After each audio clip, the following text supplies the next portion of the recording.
I'm that Cyclops guy. I'm pretty sure you can figure out why they call me that. Or not.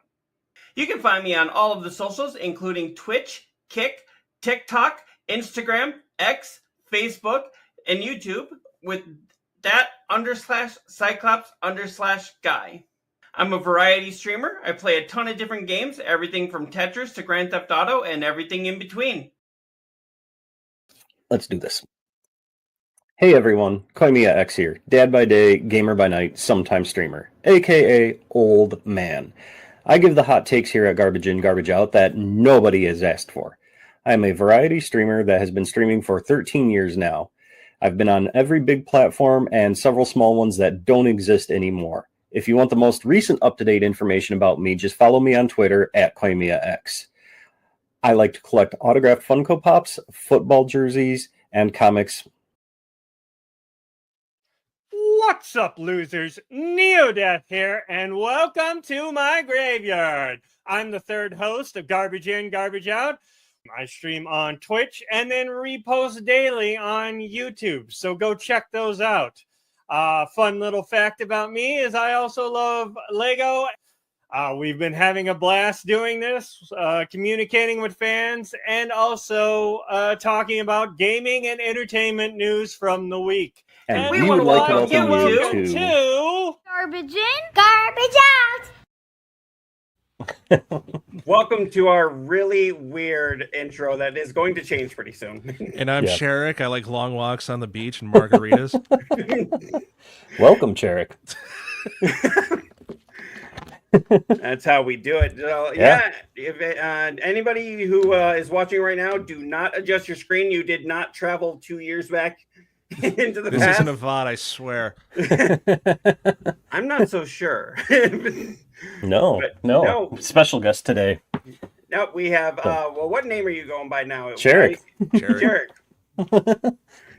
All right. I remember when it was like Warner Platypus or something. Yeah, I had a bit of like an online identity crisis until Nerdy Neo like basically threatened to kick my ass if I changed my name one more time.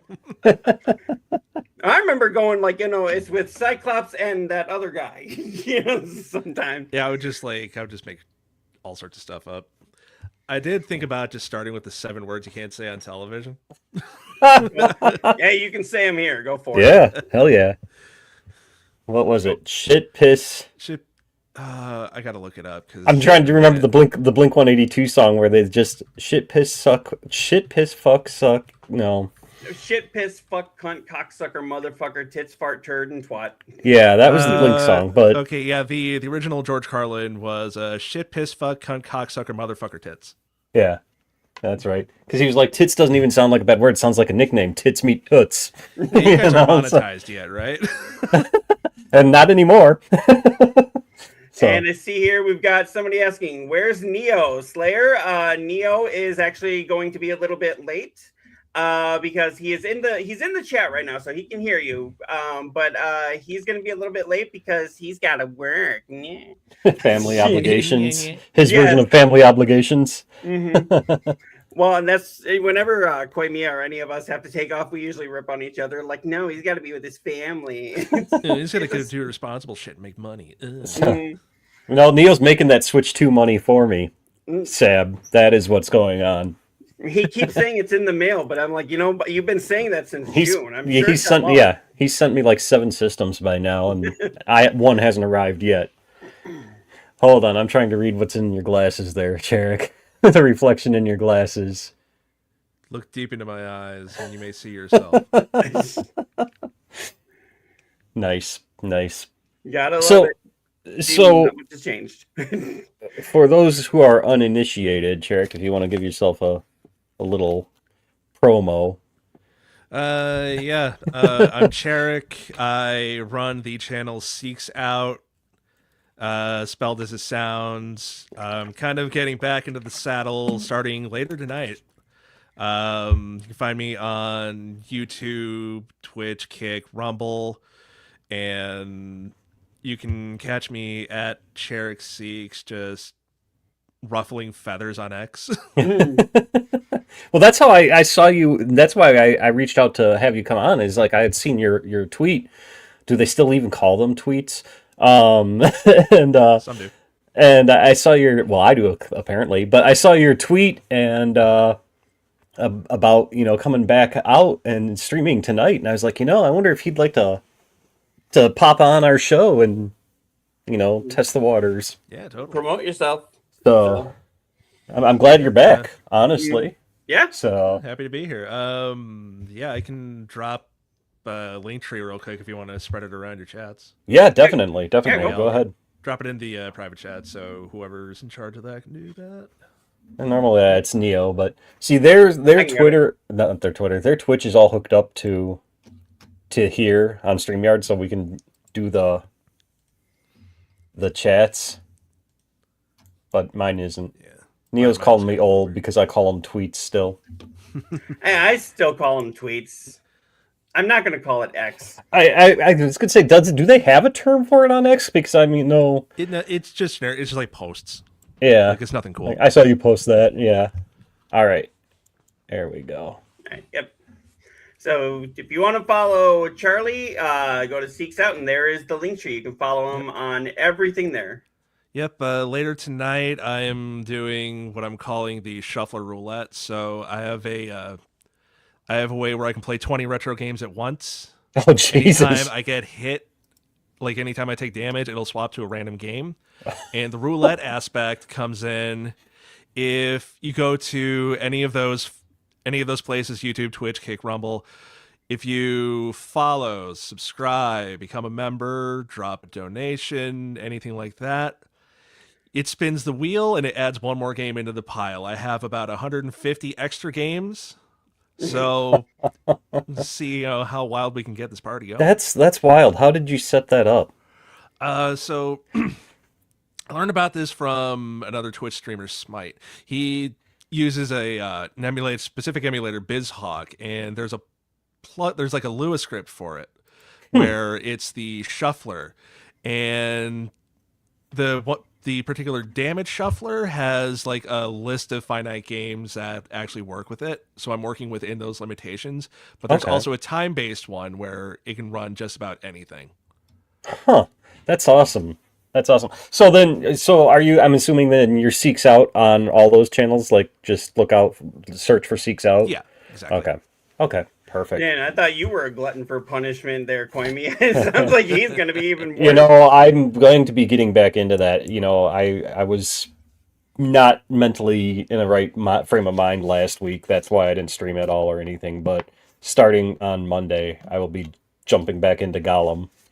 So. Funny enough, I'm actually watching through the movies for the very first time.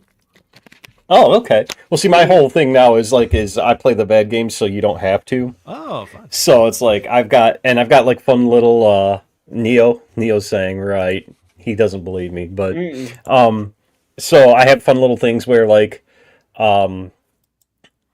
so for like a $10 donation, because I have a card I can play called the Antidote, where I can play it once per game, not even stream, but once per game, where if I like the game is so bad, I can just tap out and be like, nope, I'm done. But then for like a $10 donation, you can play the Antidote, which reverses that. And so then I have to continue playing the game. Then I have one and Neo graciously did this, where it's called Plat That, where I now have to play the game to get the Platinum Trophy. Oh. And that one is for a $100 donation. And the first game right off the bat that I'm playing is Gollum. Oh, best of luck to you, man. And, well, I have one more card that I can play, and this one, I have to be damn sure I want to play it, but basically it reverses the Plat That, where I then have to give that person their donation back, plus an extra $50. Oh. And so, So yeah. I said he's a glutton for punishment. Yeah, and so it's like the games that I have lined up, I have Gollum, I have Walking Dead, what is it, the one where it's like, it could be like, oh, instead of Shane dying, Rick dies, and then you're Shane, and it's like it got horrible reviews. I've got Mind's Eye, and there was another one too, a couple other ones as well, but Gollum was the first one. Like, everybody across the board, I had posted a poll saying which game should I start with, and Gollum, like no other game, got a single vote. Yeah, I mean, I voted for Gollum. So I think after Gollum should be like, what was that King Kong game that came out like the next year? Oh, I forgot about that It one. was like Kong Skull Island or something like that. Yeah.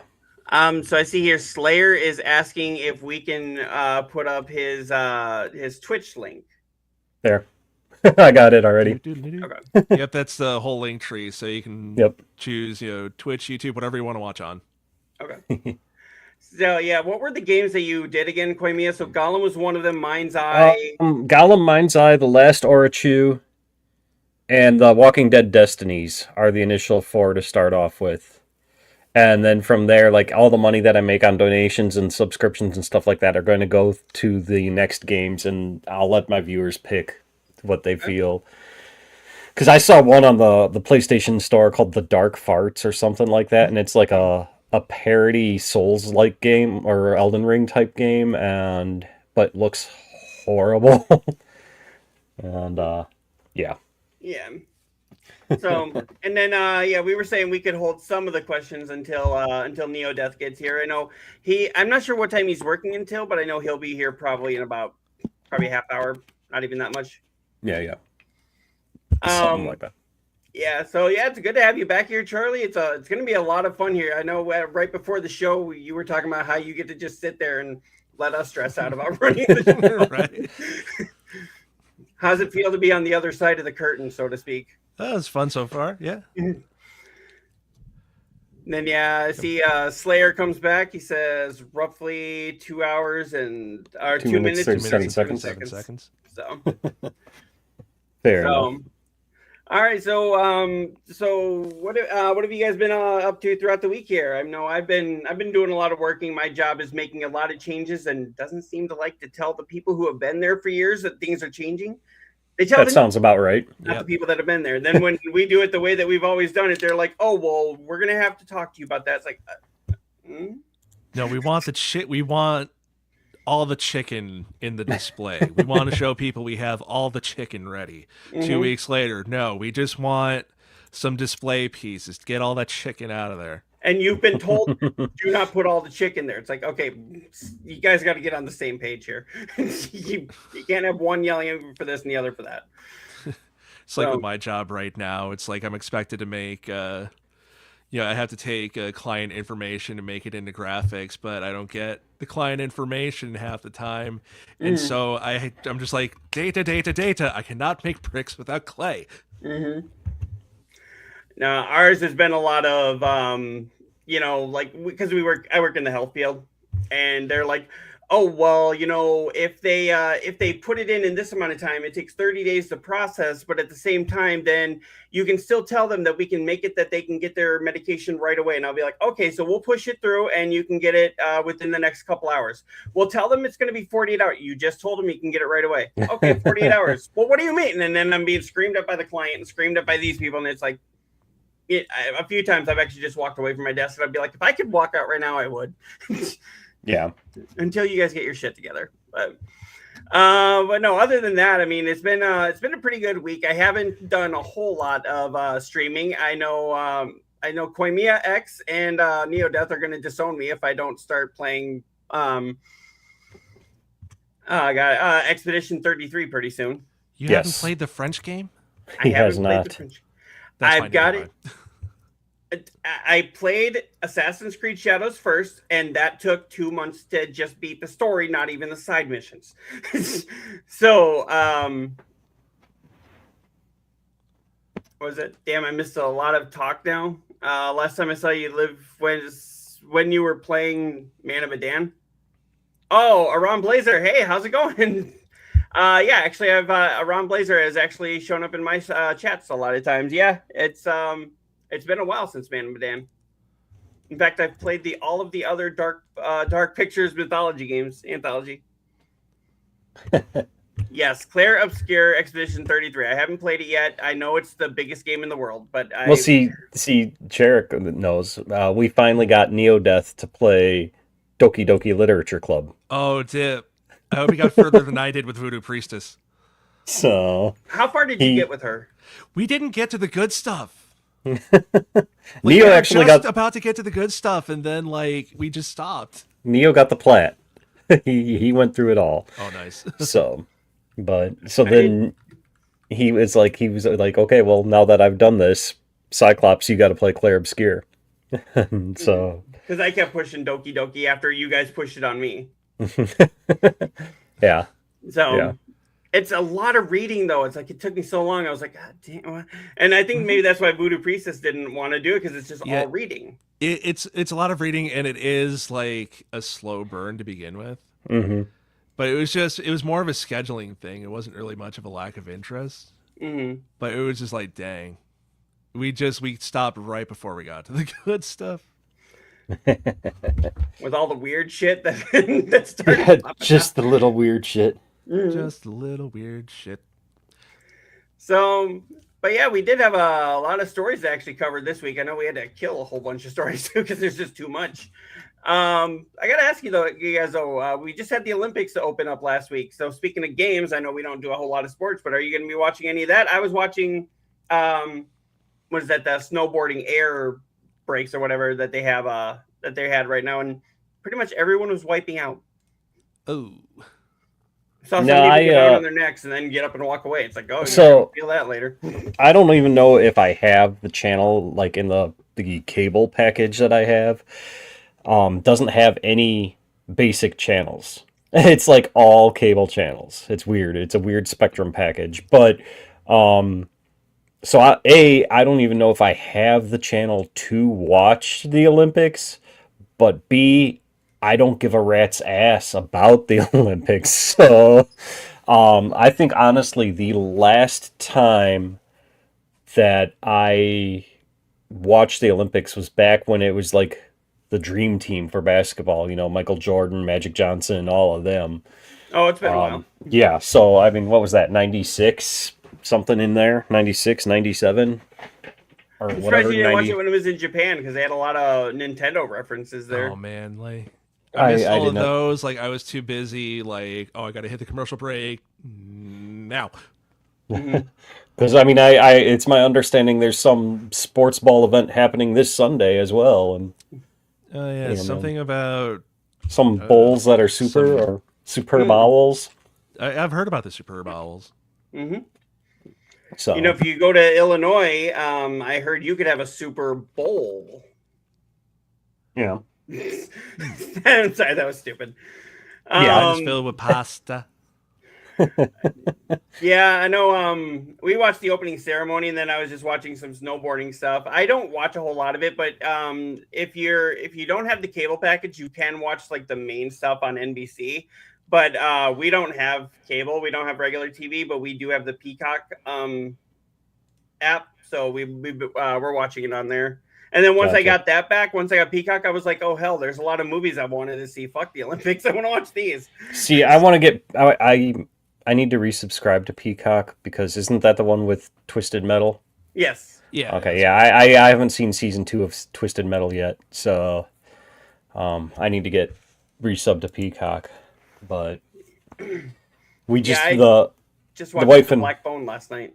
Yeah, the wife and I just finished season 2 of Fallout, so now we're like, all right, where's 3? you know, so. So, I got to ask you, Koimiya, I know a lot of people were upset about the whole kissing cousin thing in Fallout. Is that something that is really throwing it off for the show, or is that actually like a good change that they made for the story, or is that just kind of a whatever kind of thing? To me, it's a whatever kind of thing. Okay. So, I mean, it didn't really... my wife was like, okay, that's part of the story, you know, like, so... The Twisted Metal is top notch, can't go wrong. I loved that first season. I gotta watch the second season, but Twisted Metal is really good. I love what they're saying here. No one wants to go to Illinois. I mean, you're not wrong there. That's why I moved out of there. So. Oh, if only I could, but I bought a house. Well, technically. And down with sports. I am not a sports fan. I don't know if I've made any qualms about that. I'm not a sports fan. I just like the Olympics because it's like the world puts its differences aside and we're like, you know what, we're going to take it out on the field. I mean, I only really watch football. And, I mean, I'm a Bears fan. Yeah. Always will be. Most I'll So. be is like, did Chicago win? No? Cool. Okay. Right. Like, that's how I am. Sweet. That's how I am with baseball. I mean, I'll admit I'm more of a Sox fan than a Cubs fan, but any of those other ones, basketball, I don't care about that. The hockey, okay. Did the Blackhawks win? No, okay. Yeah. But And what do we have here? I've been considering remaking chess into a more action-packed game where if you get checked, then you have the option to fist fight the opponent, and if you win the fight, you get their piece, then put you in check. If you lose the fights, it's checkmate. So basically, of hockey glory. was. I mean, I feel like that was kind of battle chess back on the NES back in the day. So I mean, Cherrick, you're the only one not representing Beam right now. See, I didn't get that sponsor. yeah. However, if you want to help someone boost a brand new channel, Beam, I'm open. We can show you how to do it. Yeah, Beam is great. Sure. You get to restream. You can restream up to what is it, 70 different channels now, 70 plus channels all at once. Yeah, something like that. And I think the record right now, DJ Guns did a 40. I think it was a 42 channels all at the same time. Mm-hmm. Crazy, bro. So, yeah. I mean, that's what I'm using is Beam. So, like, right now, my Beam is going to Beam, Kick, YouTube, Twitch, Valora, and I think that's it right now. I don't have my Rumble turned on. I don't have my Facebook turned on. And I don't have my flashy social turned on. I wish they'd be able to do one to TikTok, but TikTok doesn't have a stream key, so you can't put it There's in a there. workaround.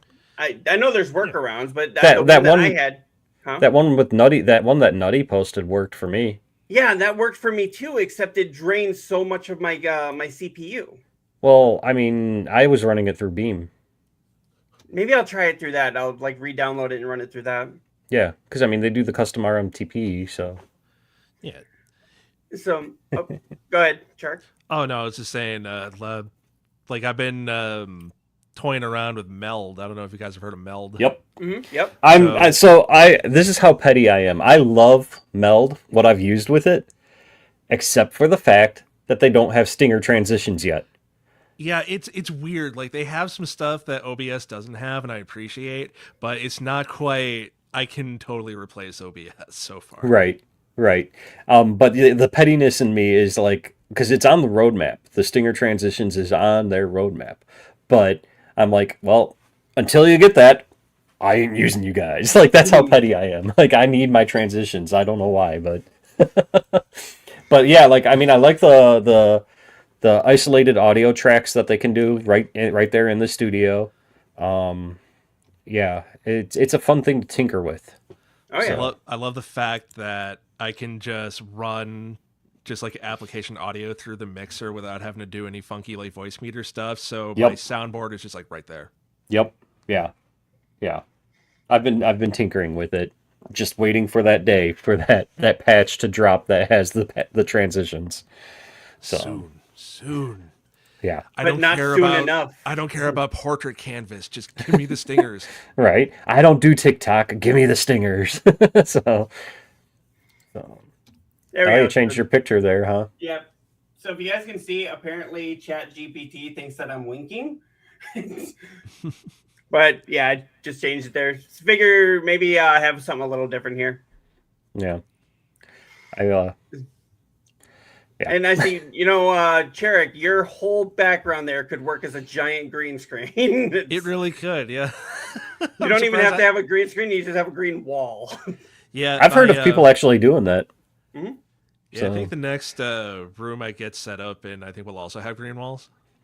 There you go. So I know a lot of people that do content creating that are able to do it for a living will have an entire room painted green.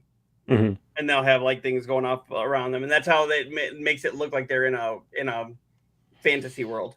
And they'll even have like green carpeting. And I'm like, I don't know if I want to go that far, but I mean, if it's for my art. I'm just out in space. How am I breathing? Don't think about it too hard. Right. Well, remember what I used to say, the answer is reasons. So while we're waiting for Neo Death to get here, we do have a couple of stories that we can go over here. So kind of how we used to do it when you were on here, Cherrick. Only I just gotta remember to pull up the thing here. Some things never change, I know. But yeah, so this was actually something that Koimiya, you were pretty passionate about. Yes. People have the right to be pissed about what's going on with Dispatch. The developer. If I can get this to pause, because that's going to be distracting. Yeah, people have the right to be pissed. Dispatch developer apologizes to fans over Nintendo Switch censorship and says the disclaimer wasn't visible enough. And on top of that, they have said that there's no way they can bring it there and completely uncensored. Nintendo is blaming the developer, and the developer's blaming Nintendo. Yes. And oh, go ahead. Well, go ahead, because I've got a lot to say. Okay, I was just going to make the joke. It was like, looking at this gun, it's like, no, we're not doing this. I'm calling you a slur. I don't know which one yet.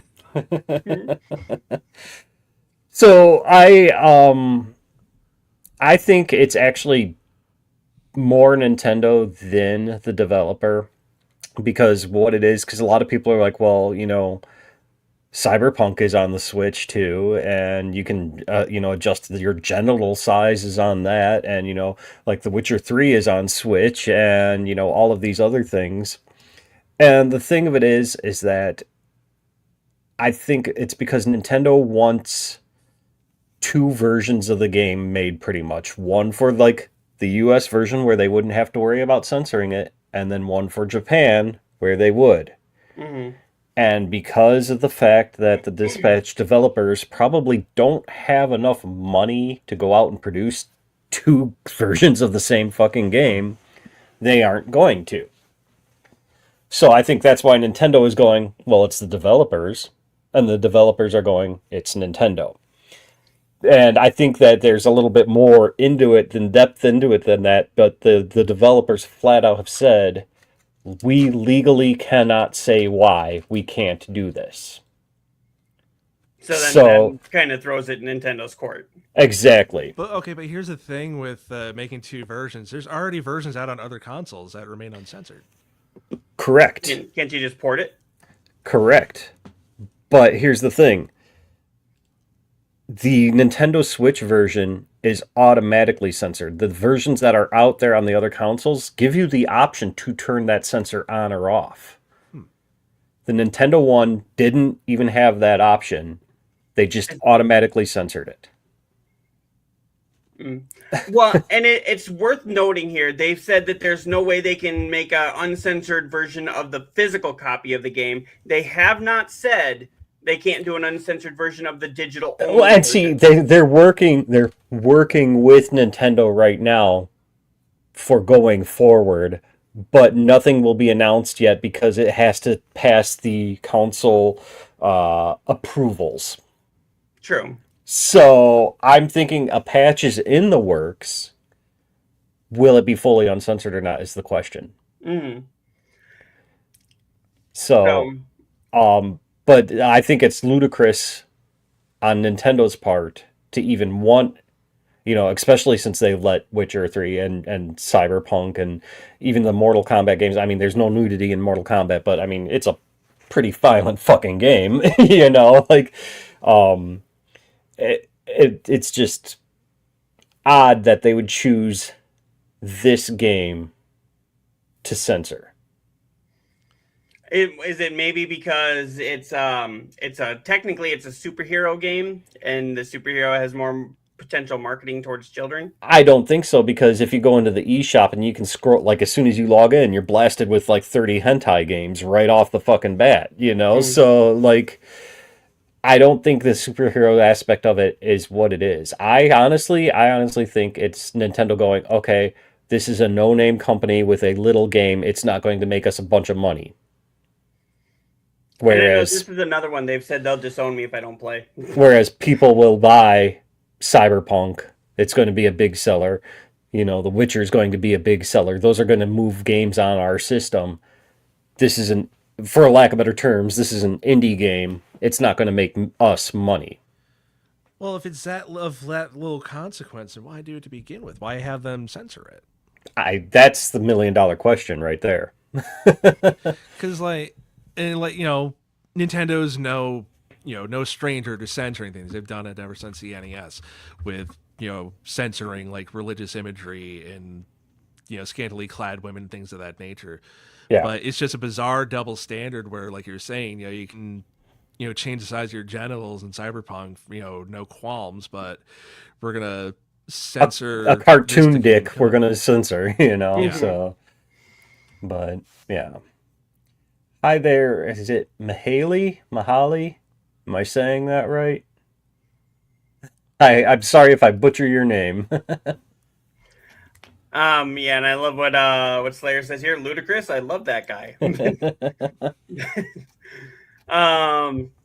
Yes, I am a Ludicrous fan. And then as I was kind of mentioning with this before, there's actually a story right here that says, sorry, Dispatch fans, there will be no possibility of an uncensored physical version on Twitch. And I like how they say right here, I like how they say right here, physical version. They are making sure that gets, this word is there. Right. Because that does not kick out the possibility of a digital version. So yeah, and that's like I was saying before, it's just so weird that they'll say physical, but digital might have it. Is that maybe their way of trying to get 2 sales out of people? Possibly. And leaves it open for modders who, if there's enough of a fan base there, modders will do the work that the developers can't seem to do for whatever reasons. Now, Cherrick, have you played Dispatch? I have not, but I've heard about the censorship. Okay. Yeah, but I know Koimiya's played it, and I don't know if Neodeath has played it. Has he played it? I don't think he's played it. I know he was watching when I was streaming it for Extra Life. Okay. So I know he's seen a bunch of it. So. Yeah, and it looks like a lot of fun. That's Laura Bailey and Aaron Paul are the 2 main characters, aren't they?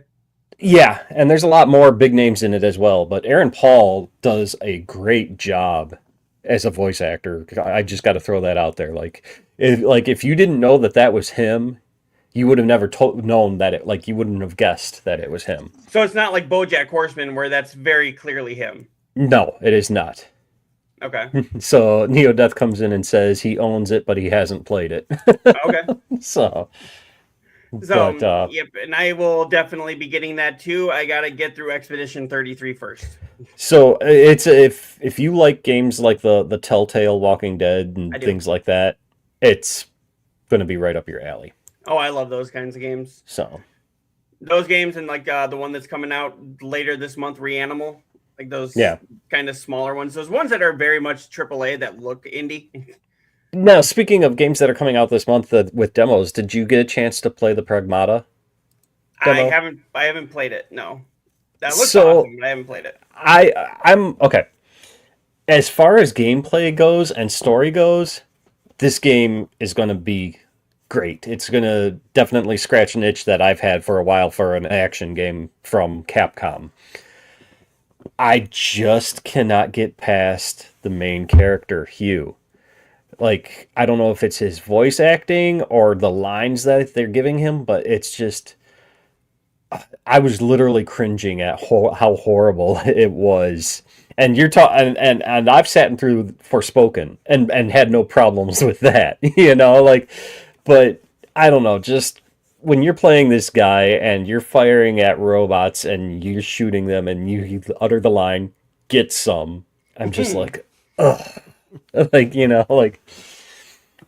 there's a way I could mute him,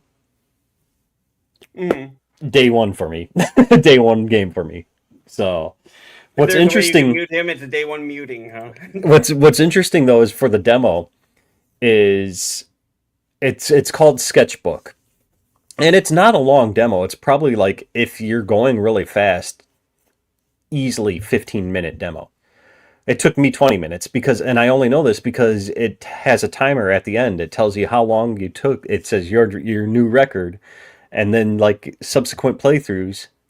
It's a runner's dream. You're going to try and beat your previous time, because at the very end, I don't want to go into too much detail, but the little girl android will hold up the coloring that she did, and then that coloring unlocks a suit in the game.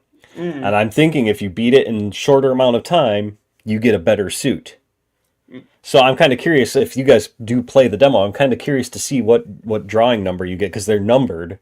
What you guys get for your first run.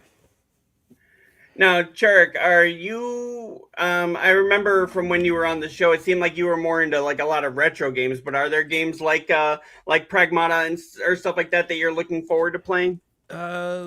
Let's see. I'm taking a look at my wish list right now. A lot of trying to think, like, really the newest thing I'm looking forward to is the Lego Batman. Yes. Yes. Like, Yes. that's just like My Lego wife is Arkham excited for that City. one too. Yeah. Like, absolutely. Yeah. And then I'm curious about, I don't know if you guys follow Edmund McMillan at all, but his, like, if you remember a trailer for a game called Mugenics. That sounds oddly familiar. Yeah, I've heard the name, but And that comes out this week. And I'm taking a look, it's like, okay, tactical RPG, interesting. And you just, like, mash two cats together and you get all these interesting results. So, like, that might be worth checking out for me, because I was a fan of Isaac and Meat Boy. okay. Isaac is. I still play that one a lot. Meat Boy, I got too pissed off at. I But think that's the one where you have like the abusive mom that throws you in the basement, and then the creatures Yes. start attacking you. yes, Yeah, The Binding yeah. of Isaac. Yeah. And it was like one of the first examples for me of like, if you just get the right build and everything just gets insane. Okay. Oh, sounds. That's the interesting. trick right there, is getting the right build. But that's what keeps you going. That's Uh-oh. Did Did we you- lose Cherik? Churik. It looks like we lost Cherik. him. It wasn't me today. I am blame free. Well, he's really gone, isn't he? Yeah, Anyway, did you freeze up? he's frozen and like he went robotic, and oh, yep, he just left the studio. I'm sure he'll be back shortly. Anyway, let us continue.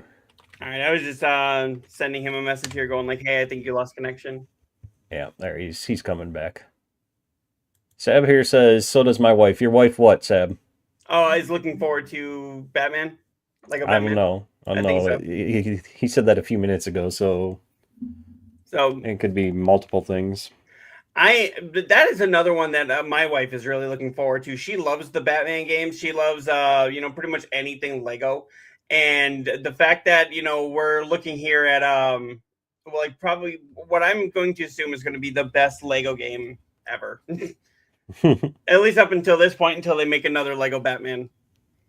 Yeah. So I know we've talked about this before. If you could have a Lego version of any IP that hasn't been made yet, what would you choose? I know I would actually choose. I would choose Teenage Mutant Ninja Turtles. I know they showed up in the Lego movie. You had Michelangelo, but you've never had an actual Lego Teenage Mutant Ninja Turtles game. And I would love for it to attack like all the lore. You could even in an E10 game, you could kind of do like some Last Ronin stuff in there, at least like some skins or things like that for it. Right, for sure. Because I mean, hell, Deadpool shows up in the Lego Marvel games. Exactly. So I mean, I would love for a Teenage Mutant Ninja Turtles. I'd love for a Power Rangers, like an original Power Rangers. You can get the other ones in there all you want, but I want the original Power Rangers. Right. Maybe even VR Troopers, but that might be more of a niche. And just for my fans out there, we are VR. You have fans? No, the fans of the VR trip. I'm Yeah. sure I have at least one fan. Your wife don't count. Oh, whatever. Okay, so I have maybe a fan somewhere. Ron Ron Blazer is a fan, isn't he? that's a good question about. Oh, there he is. It just says, "I am." Don't feed his ego. Don't feed his ego. Mm. I'm not sure, honestly, because there's just so many great IPs out there that would make a good setting. Like you said, Ninja Turtles, X-Men would be a good one. Yeah, but I mean, they could throw them into a Marvel one and call it a day. But, Gifted him 5K bit. Yeah, that's true. That's true, and I very much thank you for it. I still thank you for it. There he is. Welcome back. All right, can you hear us? Put me in, coach. You're in. You're in. All right. So while you were out there, we were just asking. So if there's any kind of IP that you would love to see turned into a Lego game, what would that IP be? And we were saying my choice was the Teenage Mutant Ninja Turtles because we saw them in the Lego movie. Well, at least we saw Michelangelo in the Lego movie, but there's never been a TMNT Lego game. And I would also love to see the Power Rangers, original Power Rangers. You can put the other ones in there all you want, but the original ones have to be there. Okay, let's see. Yeah, I'm still thinking too. Like, that's a great question. I'm just thinking like we have Lego Star Wars, but we don't have Lego Star Trek. Okay. And you could do like in free play mode, you can kind of mix and match your own crews. So you could have Captain Kirk, but then you could have like Worf as your security officer, or like you just have like 30 varieties of like Harry Kim or something. That's you know what? I'm gonna post that on our Twitter. That's such a great question. I'm gonna post that on our. Well, Lego is also making Lego versions of other video games, how they did with Lego Horizon. Right. If you could have a Lego version of any existing game IP too, what would that be? Like, would you want to have like a Lego Assassin's Creed, Lego Grand Theft Auto, Lego Far Cry? I would love to see a Lego Final Fantasy if we're doing that aspect. That would be a good one, yeah. How many different versions of Sid are we going to have in this fucking game? You can unlock all of them. That'd be pretty cool. I just created a poll and I didn't realize I was going to do that. I know Lego Metroid is jumping out of my mind. Ooh, yes. Yes. Oh, so we got Saber going Lego Hugh Hefner. We have a Ron Blazer. My wish, if it was a Lego game, I would love to see a what is that? Silmarillion story arc into that. Okay, and says hands down on Final Fantasy. Yeah, and that's then says, Lego Hugh Hefner. Lego Hugh Hefner. Well, leave it to Slayer to. Well, I mean, go that route. There was a Playboy game a long time ago on like the PS2. So imagine making that in Lego. You just have like blocky, Could you imagine a Lego Tony Hawk? That would be pretty fun. Mm-hmm. What was that other one? What about, I don't know. I was going to say Lego Call of Duty, but I don't know. That's just first person Lego doing this. How fun can you really make that? That won't just be like fun for 10 minutes and then shut it off. I saw a fan made video. They did a Lego Last of Us. Oh, wait. Oh, really? Yeah. That would be cool. Lego Postal. Lego Diablo. Yeah. Lego Postal, I can just imagine like you're peeing on the guy and it comes out in like Lego bricks. Those little studs, yeah. Yeah. You just decapitate someone. Yeah, right. A little pop noise, yes.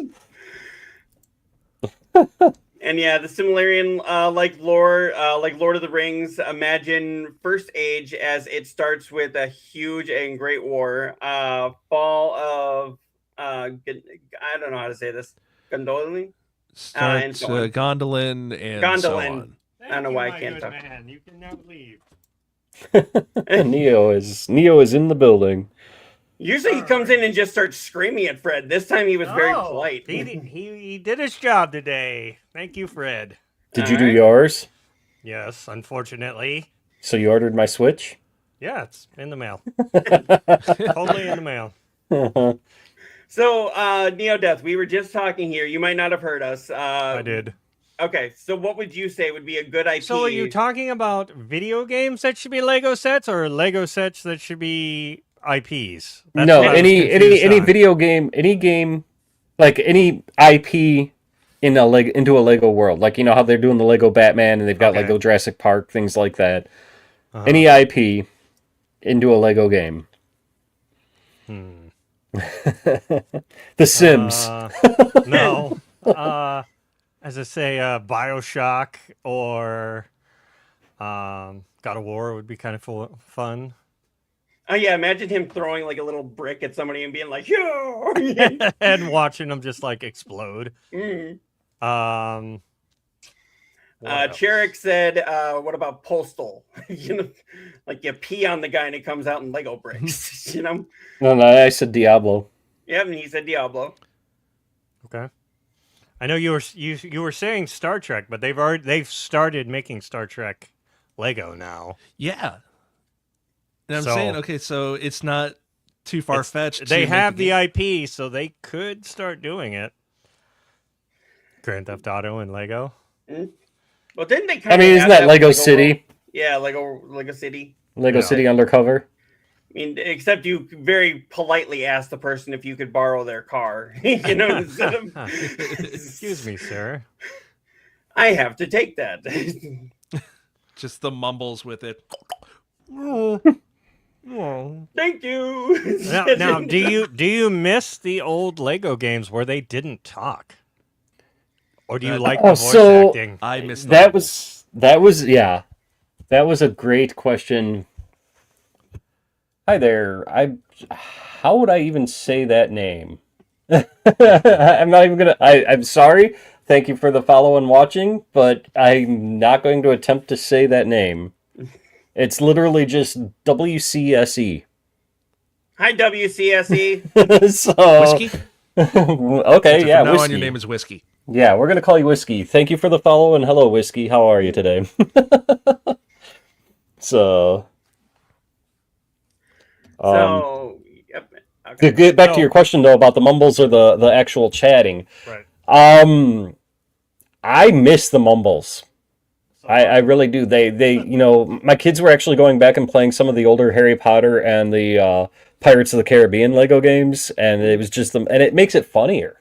Mhm. Yeah, like they got the story across in just the mumbles and you know the little things without having to do that. When they started doing that in the Star Wars, I was like, oh man, I missed that. Was that, The was old that way. Star Wars or was that Lord of the Rings that had the first talking? No, I'm pretty sure it was Star Wars. It was, I it was remember, either like, Star Wars or I want to say it was one of the Lego Batmans. Or maybe it was Batman. But I just remember like the way he was trying to say "I am your father" was like and then like held up a picture of like him and his mom laying in bed like ooh. All right. Oh boy. Yeah. Yeah, I miss the mumbles. Yeah. Maybe that should be a thing. Like they give like a version, like you can make like You can one toggle it between Yeah, the you two. can toggle between the I two. wish like, they you would have. mumbles Like when or- they first or announced purple. it, they should have done it then. Because now people are like, they want that. They're used. How about to a it Lego the other Lego way. Fallout? Yeah. Ooh. Yeah. Yeah, but you I'm wouldn't do thinking it 'cause TV You don't want to build up the settlements. So I'm thinking TV shows now. If you could have a TV show set in the Lego universe. Oh well, I mean, we said TMNT and Power Rangers; those were TV shows. Well, but, the two that pop into my mind right now are Our Flag Means Death and What We Do in the Shadows. I would kill for a What We Do in the Shadows Lego set. what about a Lego Walking Dead? Okay. yeah, I can see that. So that's what I mean, we can just go on with this the whole show. We're Right. really good. Slayer comes back. Lego Oh, Jesus Neverland Christ, Ranch. Slayer. Lego Expedition X, but you actually find the monsters. So, Or for the women, Lego Desperate Housewives. Let's just see how well that works. Lego Days of Our Lives. Lego All My Children. Oh! Yeah. I That don't was think they wrong. want to go with that one. I don't want to go with that one. So, Like, who are we selling this to? Like, single moms who are stay at home? Lego True Crime. Lego My Law Two and Sons. Lego Mr. Belvedere. Yikes. Lego the Boy Nanny. Meets World. I was gonna say, Okay. do young kids even know half these shows we're talking Lego about? Elf. Probably not. Yeah. Lego Elf. They haven't done an Elf one, but they are coming out with E.T. this year. What about Lego Small Wonder? Ooh, I love Vicky Small Robot. Wonder. I love that show. You would. That one, and what was the other one? Out of This World, where she could like freeze time with her fingers. She was an alien. What are you doing here? That's what what is she this? did. She did this, and she Ooh. would freeze time. How is this the sign for freeze time? I have That was how the show was. Am I the only one that remembers this? I have no idea what the hell you're talking about, and I'm older It than was. you.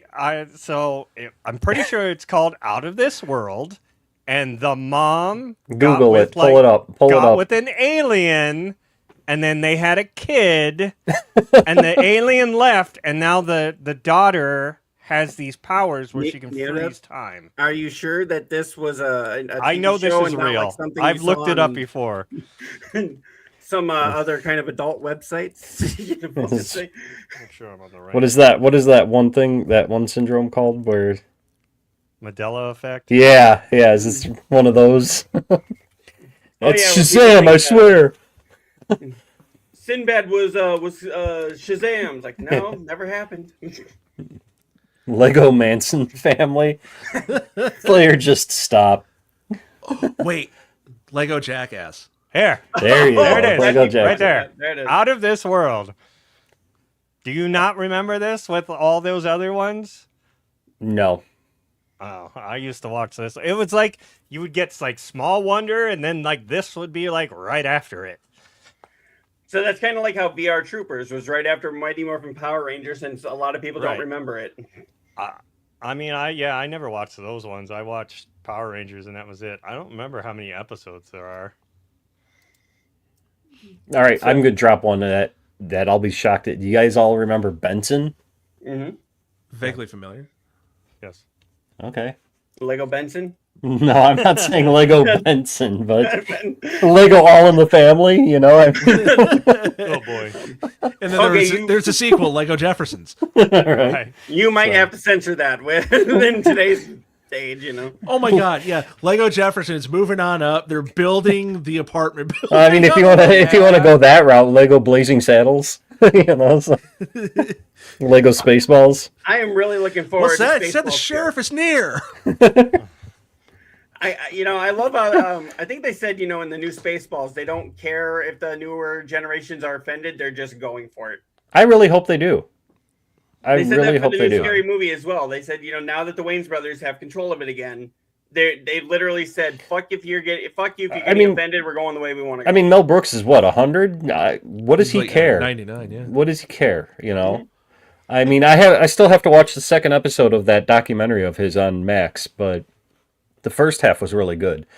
But when I heard that they were doing Spaceballs too, I'm like, okay, this is either going to be really, really good, and they're going to have no fucks to give and just go balls to the walls, scorched earth, or this is going to suck hotter than Beetlejuice.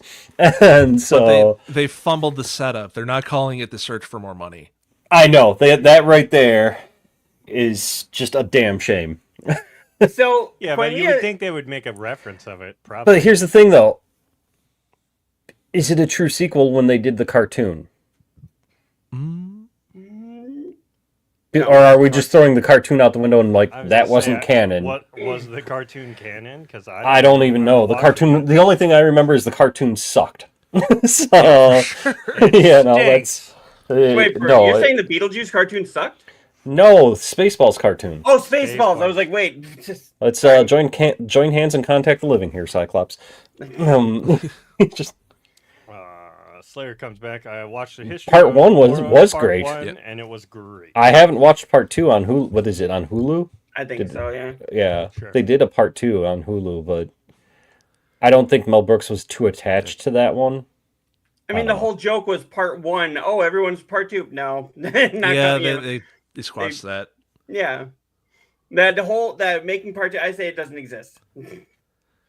It was Mel Brooks presents Nick Kroll's History of the World Part 2 is what it was for me. Gotcha. Mm.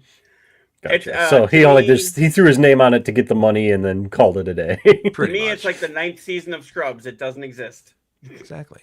Well, from what I'm hearing, the Hulu reboot of that show is like totally retconning that 9th season. Yeah, and they Seems should- that way, yeah.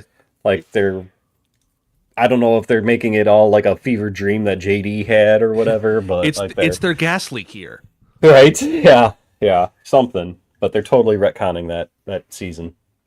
I mean, the actors that were in there, but even the newer actors, that they didn't do a bad job. But I was just like, it should have been like a couple of years later, and then been called like Scrubs: The New Generation or something, Right, Scrubs Ecology or something. or med school, Yeah, But then I might have been able to accept it more. But it's like you completely fucked up the whole way that Scrubs is. You got rid of most the way of it main ended. cast, and then But- you fucked up the perfect ending for it.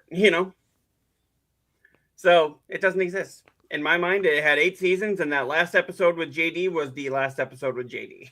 That's There were kind 8 of like Dexter. Same thing. It was going so good, and then it just got stupid dumb at the very end. And like, I didn't even watch that last season because people told me how horrible it was. Where she was falling in love with her brother. Yeah, falling in love with her brother. Yeah, it just went off the fucking wall, and I'm like, nope, no thanks. I get it. So I in just the cut it top off and at said where he they're- did, and I'm like, okay, I'm good with that. And then they had the perfect way to kill him off, and then they were like, "Oh, guess what? He's still alive." And it's like, why? I mean, the perfect redemption is for him to die. Money. Yeah. I mean, they've done what, two new shows now? Well, then again, they killed Dan Connor at the end of Roseanne, and they brought him back, and he was for 8 more seasons of the Connors, or whatever that was. I didn't watch the Connors. It was I okay. didn't watch that one. No. From what I saw, it was like they were trying. You could tell their heart was in the right place, but it just the lightning had left the bottle already. Yeah. Gotcha. Slayer says they didn't have time to write a real script. Mm. I mean, same thing with Game of Thrones. Like, they just kind of went We- off on their we don't- own and We did don't their talk own about thing. that. We don't talk about. The There were first 8 rule of seasons Game of of Thrones' Scrubs. 8th season is we do not talk about the Game of Thrones last season. There were 8 seasons of Scrubs, 3 Indiana Jones movies, 6 Star Wars movies. What else can we throw on there? 6. There's only 3 Star Wars movies. Okay, fair. I mean, there was only a couple Pirates of the Caribbean. Yeah. I'd say the Um, first trilogy. Only 12 doctors. Sure. I heard they're trying to bring back Pirates of the Caribbean, and now Disney is pretty much begging Johnny Depp to come back after they fired him. Right.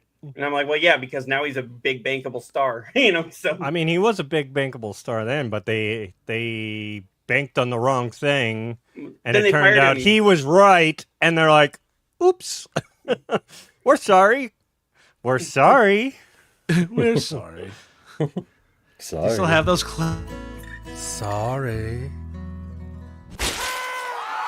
we're sorry." I was wondering if you still had that. yeah, Oh, yeah. when he said we're sorry, I was looking for it real quick. I was like, shit, where is it? It's always hard to find the one you need when you need it. Yeah. So, but anyway, now Neodeath, now that you're here, did you The have real any, show can begin. Yep, did you have any questions for Cherrick? We were kind of talking to him a little bit about things going on, and yeah, I know you were there. Yep. Did you have any questions for him as well? I don't remember if you said, but like, what made you want to come back? You just felt like you wanted to come back into the space, or you felt like being creative again, or Yeah, a little bit of that. It's like, You got something it's to kind of say. like Right. kind of like, it's kind of like Godzilla, where he like surfaces, does some damage, and then goes back to essentially recharge. So I'm back, and I've tried coming back a few times before, but I just wasn't quite ready. So in my post, I had just put that little note from Bender, and this time I mean it. So it's just like, okay, it's sounding fun again. So I'm just gonna get back into the saddle, see where I can go, see if this goes anywhere. Oh, right. you'll appreciate it. Since you said Bender, I'm assuming Futurama. Yes. You're going to appreciate this. I don't know if you've seen this. Hold on. That's whatever Koimiya X is talking about for you. Oh, that's great. My brother got that on Cameo for me for my birthday. Nice. Billy West doing Just that. so people know, this is the real version. That's whatever you were talking about for you. So, but we're kind of got- wondering if Billy West had a stroke. You saw how his eye was closed, not like mine, but Yeah. his eye was closed. But Yeah, I just think like you. little different, I think. Keep Yeah, winking. Yeah, I honestly, I think he had a stroke, because like that's obviously an edited clip from the Cameo that my brother sent me, but like the whole clip, he's got like the side of the droopy face and things like that. Yeah. Because my brother was all like at first kind of pissed off. He's like, he seemed kind of like he phoned it in. And I'm like, he seems like he had a stroke. Probably had And then my brother's like, well, now I feel like an asshole. Yeah, that's probably, Like, that's probably the drugs catching up with him. So, but Oh, wait, you serious? Let me laugh even harder. that's one of my favorite clips right there. I use that GIF a lot on posts. My favorite Bender line Gif? that I like pulling on people is like, they're saying, it's like, no, don't do that, or you can't do that. I'm just like, watch me, poor man. I also use the whatever, baby. I thought I told you to shut up. Shut up, baby. I know it. Yeah. Well, I see, because I'm out in Kentucky now, and I see a lot of people from like Illinois and Wisconsin getting together, and I'll be like, fine, I'm going to have my own party with blackjacks and hookers. In fact, forget the party. Life's not all hookers and rainbows. But hookers and blow do say Christmas. That's true.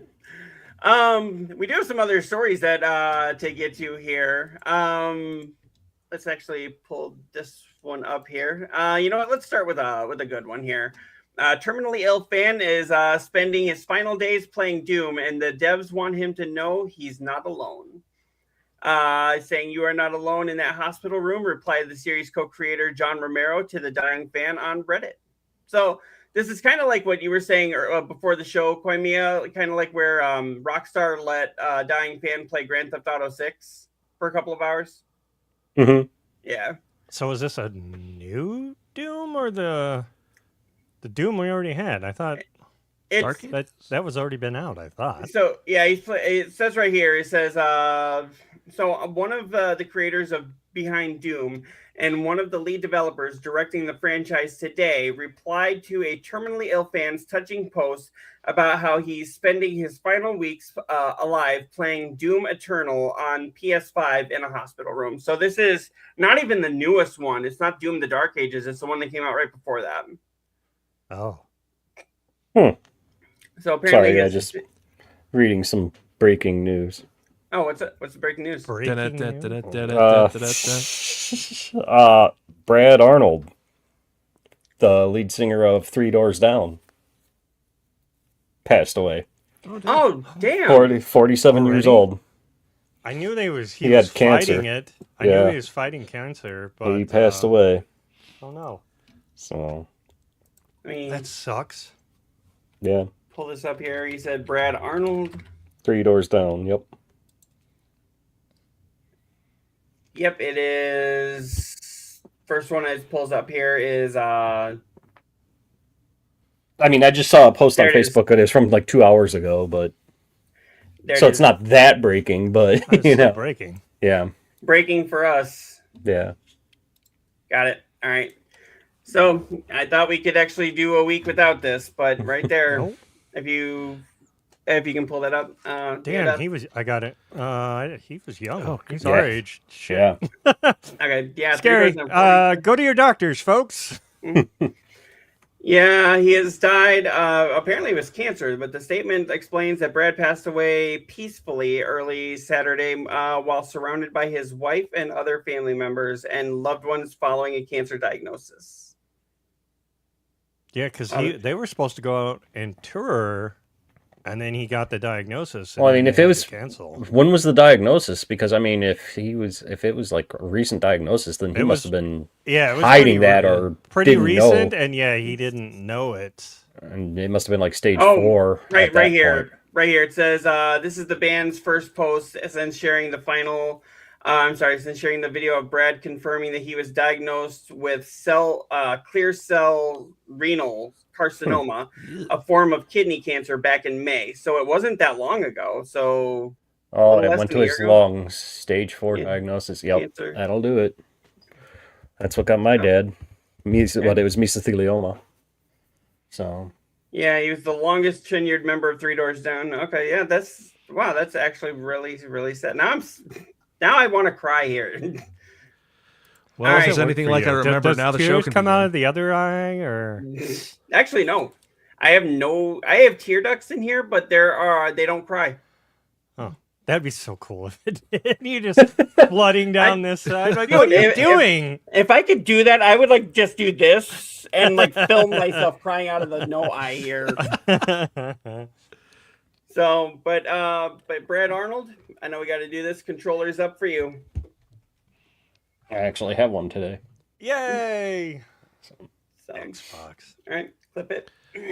All right. Well, now that the show's finally started, right? An hour passed. I had to ruin your happy note there with that. Well, while Slayer comes in here, why do you always call dying fan stories a good note? Well, okay. Here's a better note. Dee Snider's retiring from Twisted Sister because of I health saw reasons. that too. Because of what? I saw health reasons. Oh. Yeah. Okay, so they had like 2 hits with Twisted Sister that I know of. I mean, yeah, but Dee Snider is still like he was always in the zeitgeist, even though he didn't do a lot. Mm. Yeah, I mean, like other than fight Capitol or Congress for the censorship thing. Yeah, that was like the big thing, right? So Didn't I mean, he if do you that call with that his wig on and everything, if you call that not doing a lot, I mean, well, I mean, musically, like. Not a lot of people know him except for his couple songs. I'm sure there's been a lot of bands influenced by Twisted Sister. He was in Pee-wee's Big Adventure. That's where he made it. Hell yeah. Hell yeah. Hey, you know what? If you're ever on Pee-wee's Big Adventure or anything like that, then that's like being parodied by Weird Al. That means you've made it. But yep, so bringing it back here, we were talking about this a little before the show. What the fuck? Iron Lung creator puzzled as Markiplier's film adaptation quadruples its budget in one day, beating out Melania and Send Help at the box office. Now, as you were saying this before, so it's kind of weird. He was like #1 at the box office on Friday, and then he like disappeared off of it for a little bit, and then suddenly he was back #1 on Saturday, and then he was like #2 on Sunday, and they're trying to say that Send Help won the box office. A lot of people are thinking no, but Markiplier's happy with where it's at. I mean, he got to make the film he wanted to make and get it out there, and like the fans showed up, right? So like he got what he wanted out of it. And, the execs, they're going to do whatever they want to do to try and manipulate the numbers and hope it didn't do as good. Okay. Well, so they say that this movie took $3 million to make. Now, my thing is, whenever they say what a movie's budget is, you need to double it because you've got marketing. It didn't really seem like they had a lot of marketing for this one, except for Markiplier talking about it. Right. I mean, does anybody... I remember one trailer like 3 days before it was released. I saw nothing. I had no clue. I knew nothing. What it was until we were talking about it on the show, and I was like, "Oh, okay." Yeah. I mean, but you got to think. I mean, even if it was a $6 million, depending on what marketing was, even if it was $3 or $6 million to make 21 million, that's a huge hit. Right. And that means Yeah. he gets to give himself and his staff a huge payday. Yeah, and I mean, he was doing it right. Like, he was faithful to the source material. He knew his audience. He knew the size of his audience. Now, here's my question, just to play devil's advocate. Mhm. Oh, here we go. What exactly was that movie going up against this weekend, though? So Send Help. it was Send going Help. up against Send Right. Help was the big one. Right, Send Right. Help was the big one, but that even, I mean, unless you know who Sam Raimi is, are you going to go see Send Help? I mean, Like, I haven't even seen fucking commercials for Send Help, to be honest with you. And I think I did. I'm not 100% sure. I mean, so your three options are Send Help, Iron Lung, and Melania. I mean, is it that big of a stretch to say, okay, yeah, that's why this movie's making a lot of money, because there's nothing Yeah, but nothing out there at this if there was time? nothing like completely, then I would just sit home, right? Like the people actually went and saw his movie just because he had put so much like So into it like, because they knew who was in it. I've got it pulled up here. So Who's the in it? movies, Him. it's just Markiplier.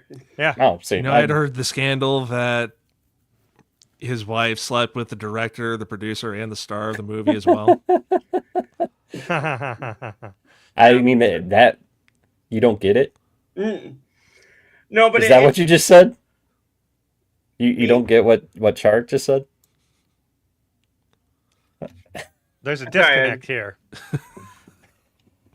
Anyway, No, I didn't say I didn't get it. Earth to sure Cyclops? sounded like you said it. No, I didn't say I didn't get it. I said I've got this pulled up for the movies that were that it was going up against. Before that, Cherrick made his joke, and me and Neodeath were laughing, and it sounded. I swear to God, you said I don't get it. We'll have to go back to the VOD. And We're gonna have to. we I can have- clip And if it. you don't get it, I'm going to reach to the screen and fucking smack you because Okay, what- Jesus Christ. No, what did you say? What did you say? I don't remember because I was pulling the movies up here.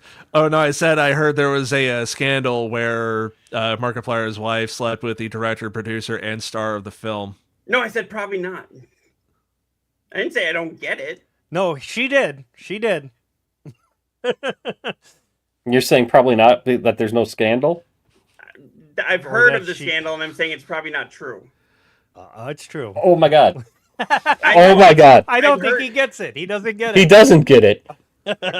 Cyclops. Markiplier is the director, producer, and star of the movie. Oh fuck! Okay. Jesus Christ. Yeah, Do I need to yeah. draw you a I picture? was pulling up. I was paying Definitely I got a- need to I got a clip video that one. Oh my God. So Do you need to get your eye checked? I mean, Jesus Christ. Yeah, his eye affects And his your hearing. ears, and apparently. I'm gonna go stick my head in the snow. I'll be right back. Slayer comes back. Damn, Markiplier beat off Trump. He beat That's off crazy. But I don't think anybody even went and saw that movie, did they? Melania. Well, Yeah. Was it even in theaters? here. It was very is. limited. well, but- I only know that it was because the one theater actually pulled it because of, or Amazon pulled it out of the theater because they were making fun of it on the marquee. Really? and saying things on the marquee outside the theater. Yeah, Okay. I'll try and find that story. So Okay. here's the movies it was going up against. So you had 28 years later, The Bone Temple, which was I'm not sure how they did that one quite so fast, but so they have that one. You've got Marty Supreme, which is that ping pong movie. The No, Housemaid. because those have already been out. Yeah, those are all like weeks old. Okay, yeah. so you've got. Well, I mean, the only ones. So that the it was only top launching against- ones, Send Help. And Melania. Yeah. So these are the week ones, and then week 10 right here, and week 7. So Damn, Zootopia Zootopia 2 is still climbing up there. and so is Avatar. Wow. Okay. But yeah, so Melania, Iron Lung, and Send Help. And now it's trying to say that this one made 18 and this one made 26, but I don't know how accurate this really is. And then this one made 11, which okay, for a movie that cost $75 million to make, why everyone's freaking out about, oh, that's a great movie. It's like, no, that's a massive flop. This is the big hit, and then I don't know what the budget was for this one. Budget for Send Help? Yeah. Look that up real quick. But yeah, I mean, everybody that knows Sam Raimi, I mean, Sam Raimi worked on the original Evil Dead, so a lot of people know him from that, and then people know him from working on the Marvel movies like Spider-Man and Spider-Man 2. I don't think people know his name. No, it's weird.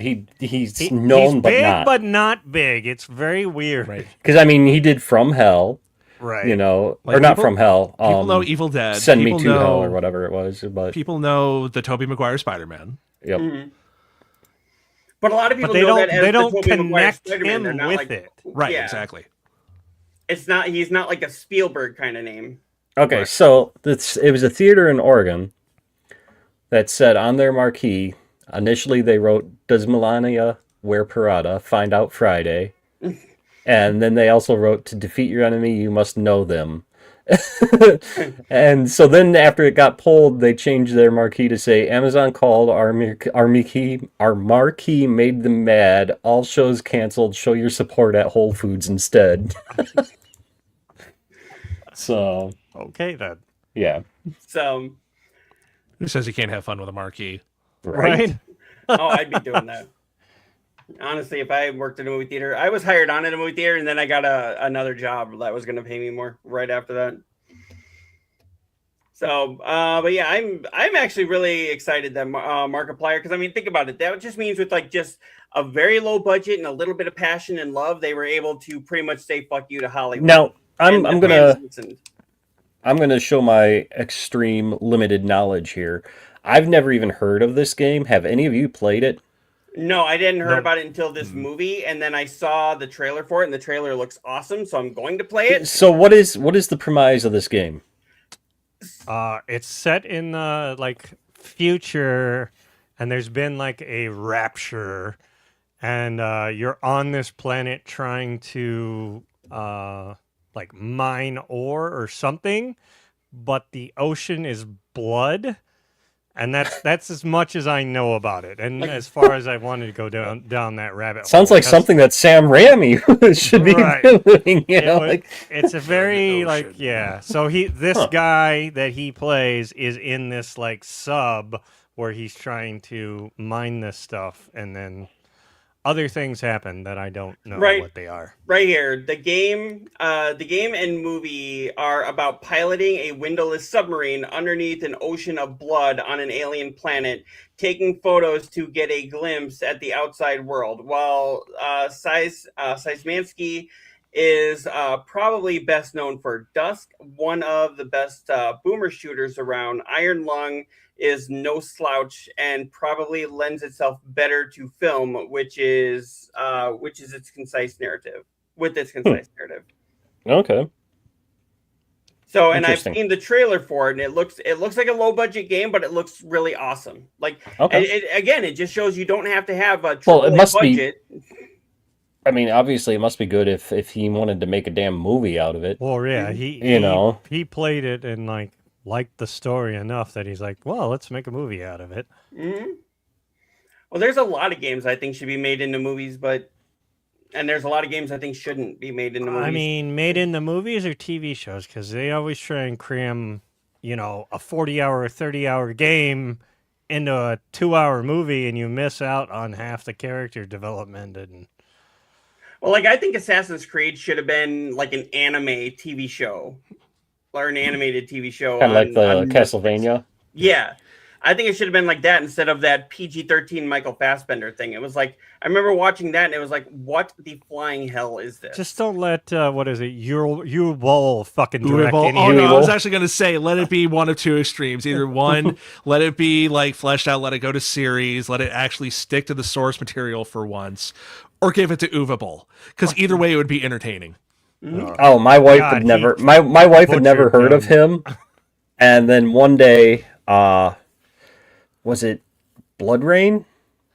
I know he Oh, did yeah. Blood Rain, but what Yes, was the he other did. one? He did. Didn't he do one of the zombie House of the Dead? Yeah, he did House House of of the the Dead. Dead. Yeah, House of the Dead was on, and my wife was watching, and just listening to her from the other room was better than the actual fucking movie. Like, it was, I'm like, you've never seen one of his films? And she's like, no. And I'm like, oh, there's a rabbit hole you need to go down. Like, but, yeah.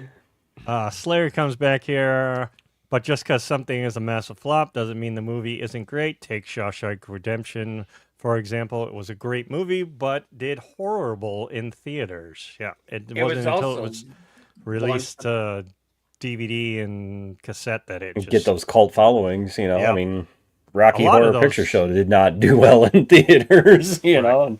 But, so, UHF even, for that matter.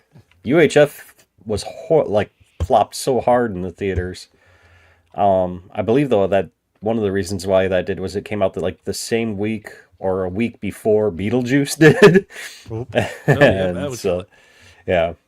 But so Shawshank Redemption, to be honest, it did have some stiff competition when it went into theaters. They were doing a re-release of Jurassic Park at that time. They were also launching it against Pulp Fiction, Forrest Gump, and The Lion King. Yeah, jeez. So you had two Tom Hanks movies launching in the same week.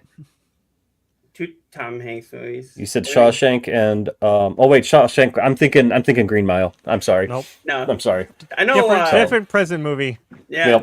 Yep. But yeah, you had Pulp Fiction, the Tarantino movie, you had Forrest Gump. Everybody knows that one. Lion King, the original cartoon, and Jurassic Park was being re-released in the theaters at that time.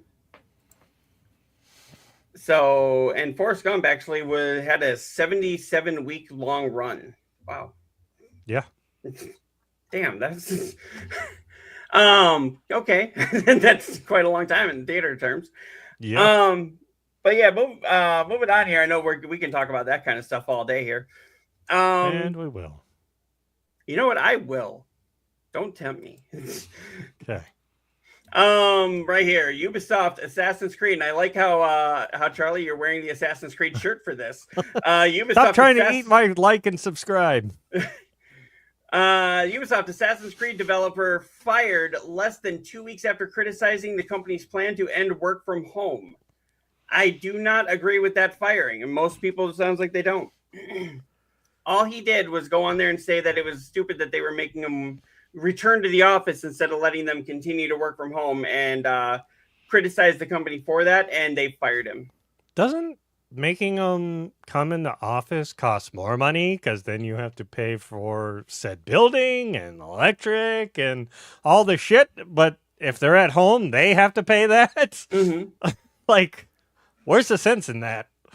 I know some companies will give you a stipend for that kind of stuff, but yeah. Mm-hmm. But still, nothing like having to have your own brick and mortar. Maybe because they've already got the brick and mortar, they're like, fuck it, you have to come in. We paid so much money for this building, you will come here. Right. It's empty. We need people here. Justify why we bought this. And I'm sorry, Charlie, I didn't mean to interrupt you. What were you saying there? Oh, no, I was going to say, if aftermarket warranty companies can work like 99% remote and not have any issues, game devs can do the same, because like there's so many ways. Like, you don't even have to have like a building network. You can just send it however you need to. Mm-hmm. Right. Yeah, true. Well, I mean, that employee got fired, but one employee that a lot of people would like to see fired here, Ubisoft union representatives call for the resignation of CEO Yves. I'm sure I'm going to say this wrong, but Yves Guillemot. So last year, they had a lot of games that did not meet expectations. I think Assassin's Creed Shadows was the only one that actually met or exceeded expectations. But you got to think, one game that does well when you release like 5 in a year and the other ones flop, that doesn't look good for the company. Because I think, what was it? It was Star Wars Outlaws didn't do very well. There was a bunch of other ones that didn't do very well as and it was Assassin's Creed. Their quote unquote quadruple A title. Yeah. Well, Assassin's Creed, I think, actually did make its money back, but they haven't released the numbers. I know a lot of gaming companies don't release the numbers on that anymore, but still, they're telling us, oh yeah, just it met its sales and it did really well. I was like, okay, where's the numbers? It did really well. It sold Listen, one extra copy that put it over the top. Tell me, or I'm going to Steam DB, and we'll just go that way. So, but yeah, a lot of people are looking to have him removed, and he was also the one that said gamers need to get used to not owning their games. And I'm like, okay, there's a good way to alienate your audience. And if buying the game isn't owning, then pirating isn't stealing. Yeah, one of the big guys came out and said that, wasn't it? Yeah, it was actually, I think it was the CEO of Ubisoft, or one of the people that was working their way It at the wasn't top. Ubisoft. It was another company. I don't remember which. But yeah, I totally agree with that. If you're going to go that route, then pirating isn't hurting anything then. So what would you guys say? Should this guy be forced to resign, or should he be forced out, or should Ubisoft is just doing a look what massive he's been- restructuring anyway. Like, yeah, from what they've been doing with the company, like, get rid of them. They're not helping anything. Ubisoft used to be the company that you looked at there and you were like, yes, it's going to be great quality, and now it's like, Right. it might be great quality, you know. And then we heard the term Ubislop, and it just gets truer every year. They have the potential. They do have potential. They could turn this ship around. I think Right. the Will first they? thing they need to do is stop following the same damn formula for every game. Mm-hmm. Open world, climb some tower to fucking unveil a map, free a base, like just scrap that.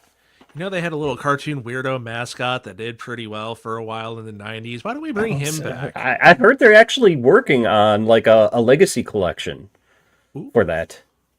That could be good. Because you're speaking of Rayman, right? Yeah. Yeah. There's a I heard that there was a legacy collection. I thought, unless that was a fever dream. Let me Google that. But Kind of like we thought Brian's, what was that, outer space thing? Out of this world. Out of this Go world. look it up. Go watch a I- couple You episodes. already showed it. We believe you now. Go watch some episodes, and you'll see how cheesy it was. I Just don't as need cheesy to. as Small Wonder. Your description was good enough. So while he's Well, looking what- that up, you know yeah. what space show I really miss? You remember Space Cases from Nickelodeon? Mm-mm.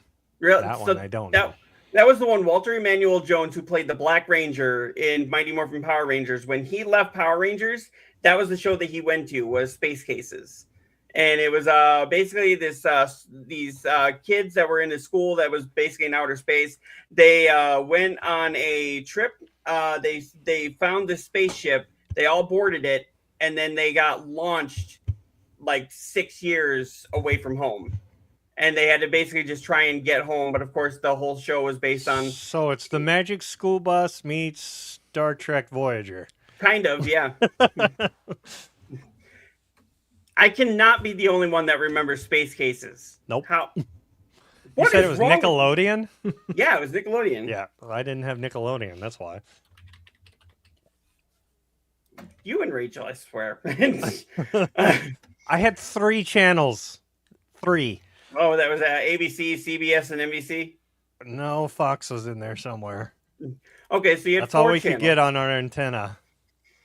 Okay, see, there it is. And it was on for 2 seasons. You had this girl here who had a friend who everyone thought was imaginary, but it turned out she was in another dimension. So when this girl wanted to leave the show, they had it where everyone thought she died, but it was turned out her imaginary friend pulled her into the other dimension, and then her imaginary friend took her spot. Spoilers? Oh, whatever. It's the show's from '96. The show's Well, now I don't have to watch that. Spoilers! Hey, did you know that the Titanic sank? What? Crap. And here's the whole original cast here. Like all of them were from different planets. He was Walter Emmanuel Jones, Black Ranger. He was from Earth. This kid was from. No, That not even kid kidding. kind of looks familiar, but yeah, I don't think I watched this. All right, did you pull that up, Quimia? Yeah, hold on. Let me share it.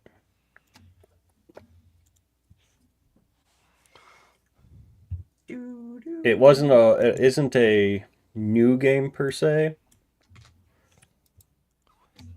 This is a remaster? It's a Thank you. a 30th anniversary edition was leaked by the ratings board. Oh. Okay. So, but yeah, I love how there's a big ad for Grounded too. yeah. When did it say? Oh, that was just recently. Yep. That this came out. Okay. Yeah.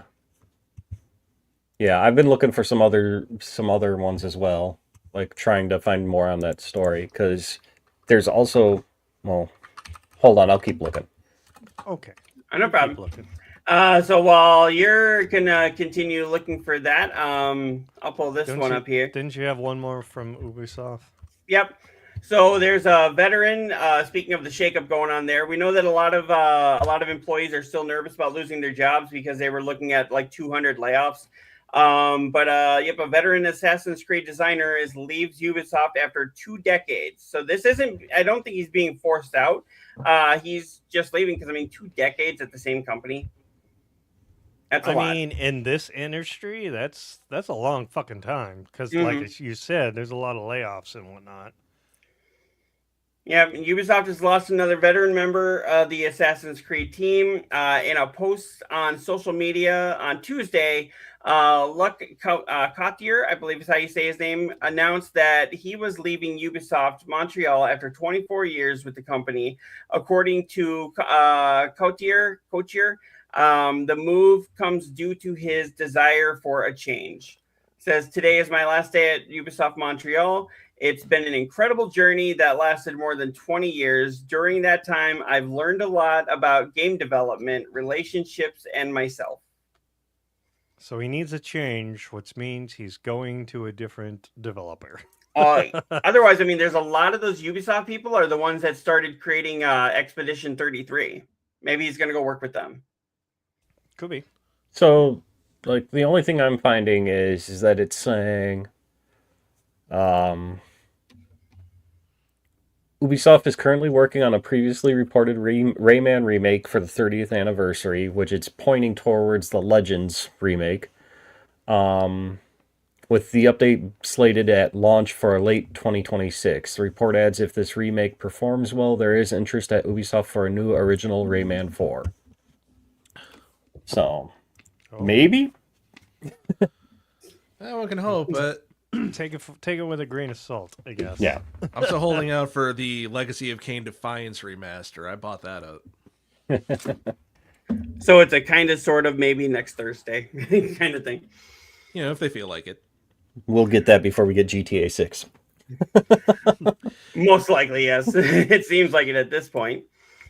But yeah, since you did bring that up, GTA 6 is actually saying that they are going to kick off their their marketing this summer. And as Koimiya was saying before the show, they've been advertising it for 8 fucking years. Yeah, how much marketing do you actually have to do for this game? All you have to do is actually stick to your release date, and it markets itself, right? Like I said, every fucking story for this game is marketing, whether they want to admit it or not. Mm-hmm. Letting that fan that's dying play the game, marketing. Letting, it's to say that they're kicking off marketing is fucking stupid. That Joker guy from Florida Joker? Yeah, the Florida Joker man from 3 years ago. Yeah, right? GTA, we gotta talk. Guy. Yeah. Everything is marketing, whether they want to claim it or not. Everything on Facebook and all the feeds will just be GTA. Yeah, you're going to get ads up the ass is what they're saying, basically. It's like, no more stories, now it's ads. Mm-hmm. You're going to get phone calls. Instead of, we want to talk to you about your car warranty, they're going to be like, we want to talk to you about GTA. Well, they got to make back that $2 billion or whatever the fuck it was. Fuck, they'll make that. They've already probably made that in pre-sales. Most likely, yeah. And to be honest, I'm going to be one of them. I don't care what you say. I am looking forward to this game. I will play that before I play Expedition 33. Nope. No, Expedition is the next one on the list, but still. Yeah, Should So- be the one on your list now. It should be the one you're playing. I'm going into it. That's the next one I'm playing. I've When? literally got done with Assassin's When? Creed, and I'm When? putting in. Yeah, didn't I thought I saw that you Do next were week. already starting it? No. No, I put it up on my social media stuff. He's been Yeah, I marketing. saw- He's been marketing that he's going to marketing be it. playing it. Yes. Yes, I will. I'm going to start playing it probably tonight. If I don't get to it tonight, then on Monday. Okay. Are you going to hold me to that? Probably. Yes. At least get through the first act. Well, at least send Koimiya his Switch 2. Yep, it's in the mail. It's in the mail. Where's my $2? But no, but they are reaffirming that they are very confident in their November release date, so that is why they're going to kick that off. But I mean, how many times have they said, here's a strict release date," and boom, it gets kicked again? I would hope, yeah, if they are actually going to start the marketing machine, that you would have to fulfill it. Like, you couldn't start it then and then go, "Oh, sorry, we're moving it back till 27." Like, Oh, if they move back to 27, there's going to be riots. I mean, I think a lot of people would then like boycott it or not get it just because you fucked us around too long. So Well, I think this one's got to be a hard line in the sand, unless the game's like completely like not running on the system. You've got to put it out. Mm-hmm. Will this be the first 1 terabyte game? Actually, didn't Call of Duty already have that? They're pretty close. Yeah, but that's including like all their DLCs and shit. You know, True. will this be a 1 terabyte game at launch? So, but you were talking here. Who's that in the background? Don't you worry about it. That's you, Cyclops. Oh, whatever. No, it is not. No, it's sure sounded like your wife. I don't think it was mine. No, but anyway, we did have this one too. But Take-Two CEO is denying the rumors that GTA will be a digital-only launch. A lot of people were afraid that was going to be a digital-only launch and no physical copy, which honestly would be stupid. I mean, how many people don't buy digital games? There's still a good chunk of people that don't. I've turned to... They're going the way of the dodo bird. So are GameStops. Hey, I think there was like some cloning people that said they were trying to bring the dodo bird back. Uh-huh. They were delicious. I understand they were really greasy. They were brought back and they're gone again. Right. We already ate them all up. We have the Kentucky CEO Fried Chicken. CEO has denied ongoing rumors that GTA 6 will be digital only. It is not going to be digital only. I am very happy about that. I want a physical copy of the game in my hands. How many discs do you think it's going to be? Probably one, because I think the newer systems can handle this. It's gonna be like Final Fantasy VII, where you have 3 different fucking discs. Yeah, one to get the system ready for it, and there's actually a lot of jokes you can make about that. Oh boy! Or at this point, is it going to be like what they do with some of the games, where it's like the game isn't even on the disc; it's a download file, so you get the digital copy. Wouldn't it? Yep. That's jokes on you, fuckers. You're still getting physical media. Or like the Nintendo Switch cartridges, Yeah, I was where just you open gonna up the say. case and it's just the download code. Right. So, Key card, anybody? yeah. Yeah. They were also mentioning here that GTA 6 doesn't mean the end of GTA Online. We'll continue to support it. And I'm like, yeah, doesn't that thing make like $1 billion a day? So of course that's going to be continued. Yeah, but who's gonna want to play that when you could go play 6 and have better graphics and whatnot? Well, what I think they're trying to do is they're going to Unless that's just gonna get like moved over. Honestly, that's why I think it keeps getting pushed, because I'll bet they're trying. Remember how much of a shit show Grand Theft Auto Online was when they first launched it? And I'll bet they're trying to launch online at the same time as 6, and they're trying to have it not be a complete, See, a I shit don't show. care about the online part. I want to play single player story. Right, but I think they're trying to like incorporate GTA 5's online stuff with GTA 6's online stuff, and you know how like the story missions can bleed into the online, like a lot of the same characters. I think they're trying to just make it like a seamless transition. And at this point, I say if you're pushing the game back because of online, then just say fuck online, give us the game, and then launch online 2 months later. Right? Well, yeah, I mean, like, I think Metal Gear did that with Delta. They started off, they just had the story, and then what was like again a couple months later, it's like, oh yeah, here's a Fox Hunt mode. Here's another 20 gigs. Mm-hmm. Yeah. I mean, people I'm still pretty bought sure it, and you can't tell me this wouldn't sell itself. Didn't Red Dead do that too? Who? No. Red Dead came out with its online Did it have online? Yeah, because it was you had to get the plat, you had to play the online. That's right. That's which right. I fucking hated, but I did it. And people got pissed about that because it didn't hold up. I mean, it seemed like they were putting more emphasis in the GTA servers than they were on the online. Red Dead Redemption 2's online is way better than fucking GTA's online. Just I've heard you have that, but simpler guns, and the gameplay is just better. Like GTA, everybody's got a fucking rocket. Okay, how the fuck do you get away from that? Like, and I forget, did LA Noire have online? I don't think it I did. think so. No, that was a great game. No, I wanted a sequel to that. That one's on my list. You haven't played that? No, I own it, but I haven't played it yet. So it's one. I think. I don't think Rockstar actually developed it, but I think they put their name on it and published it. Well, it was somebody else that developed. That was a great game. I actually got the plat for that. So did I. Amazing story with that. That was. And the technology at the time too was, phenomenal. I know. You look at it now and you're like, oh, I see this in every game. It's like, oh, that was cutting edge back then. Yeah. Remember you had who was lying and who was maybe telling a half truth and who was actually telling the truth, and it was all on the facial animation. Yeah. Wasn't that the birth of Press X to Doubt? No, that was Heavy Rain.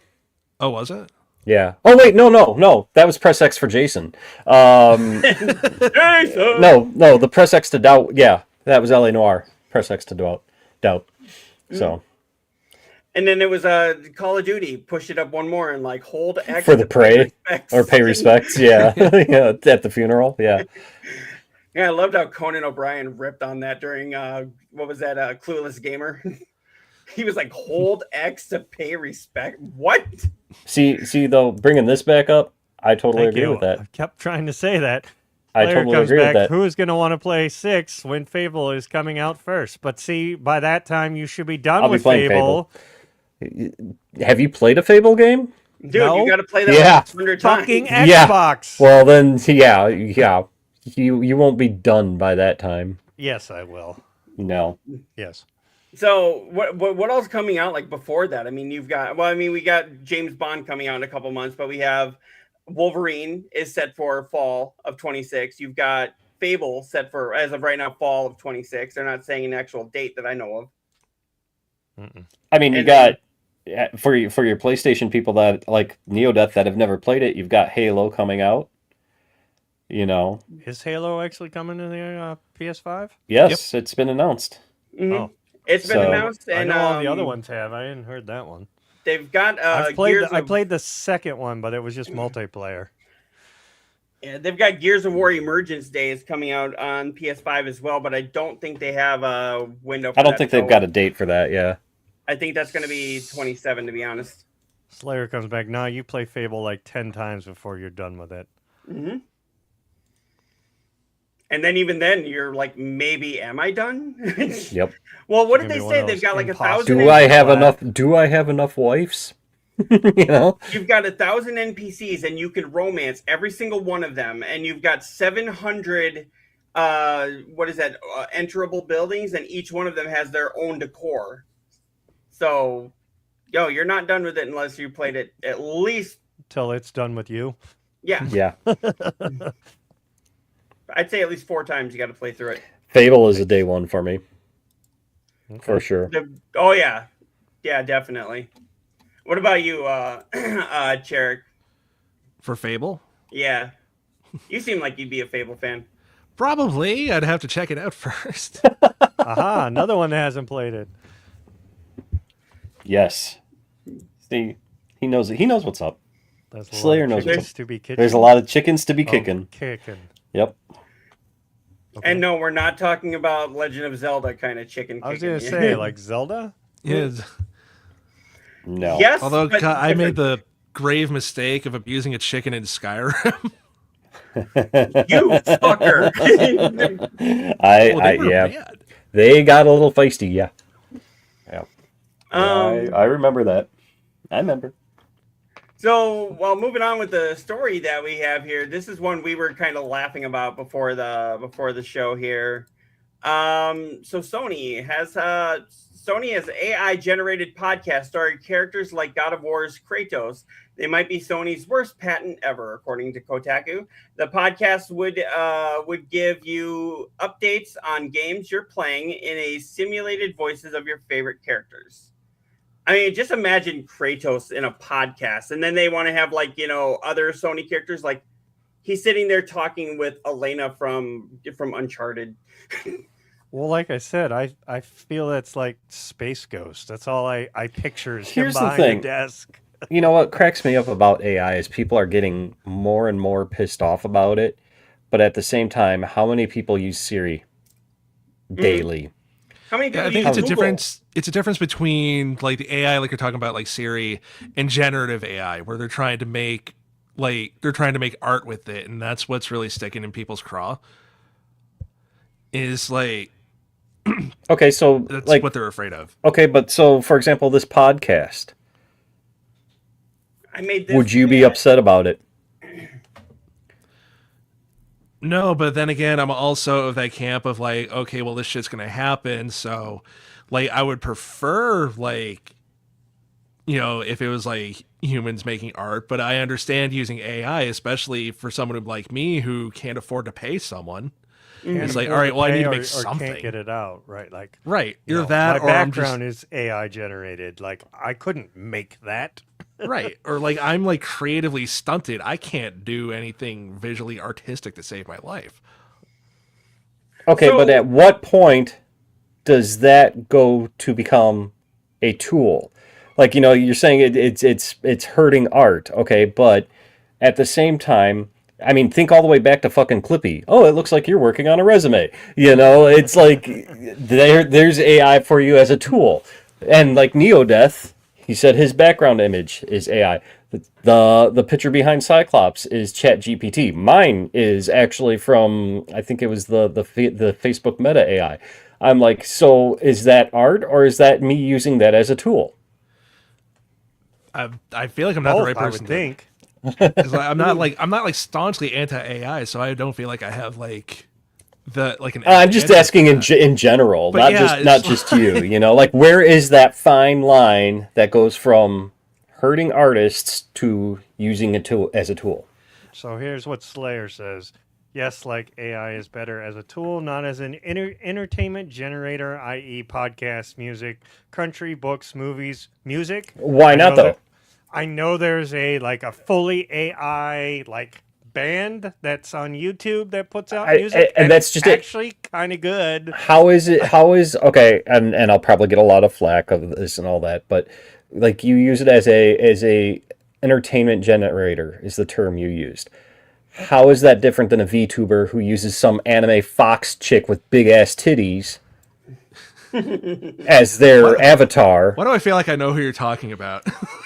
There's several that could fall under that umbrella, but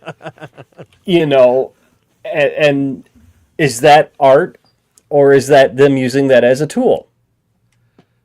Well, I mean, And how does that fall under your generator comment of an entertainment generator comment of podcasts, music, comedies, and all that? I mean, but who's controlling it though? Is it a corporation that's doing it, or is it just like me or you did it and making money off of it? That changes it too. Say I decide to become a VTuber. Okay. I use AI to generate my whole avatar. Mm-hmm. Now, I'm using that avatar to make money. Am I making art? It's not the whole thing's not generated. It's not Like you're just throwing up a video and whatnot. You know what I mean? No, I know what you're saying. I'm just saying it's a fine line of It is. art versus tool. Mm-hmm. I mean, it's the same.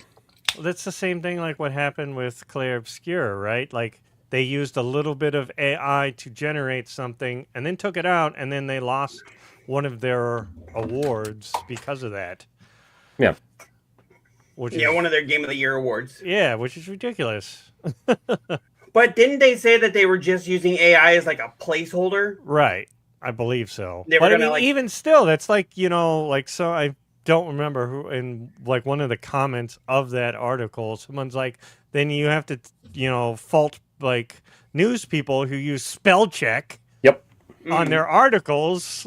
And here's it's a the other tool. thing. With the way some of that AI is getting nowadays, because I've seen some really fucking good videos. Mm-hmm.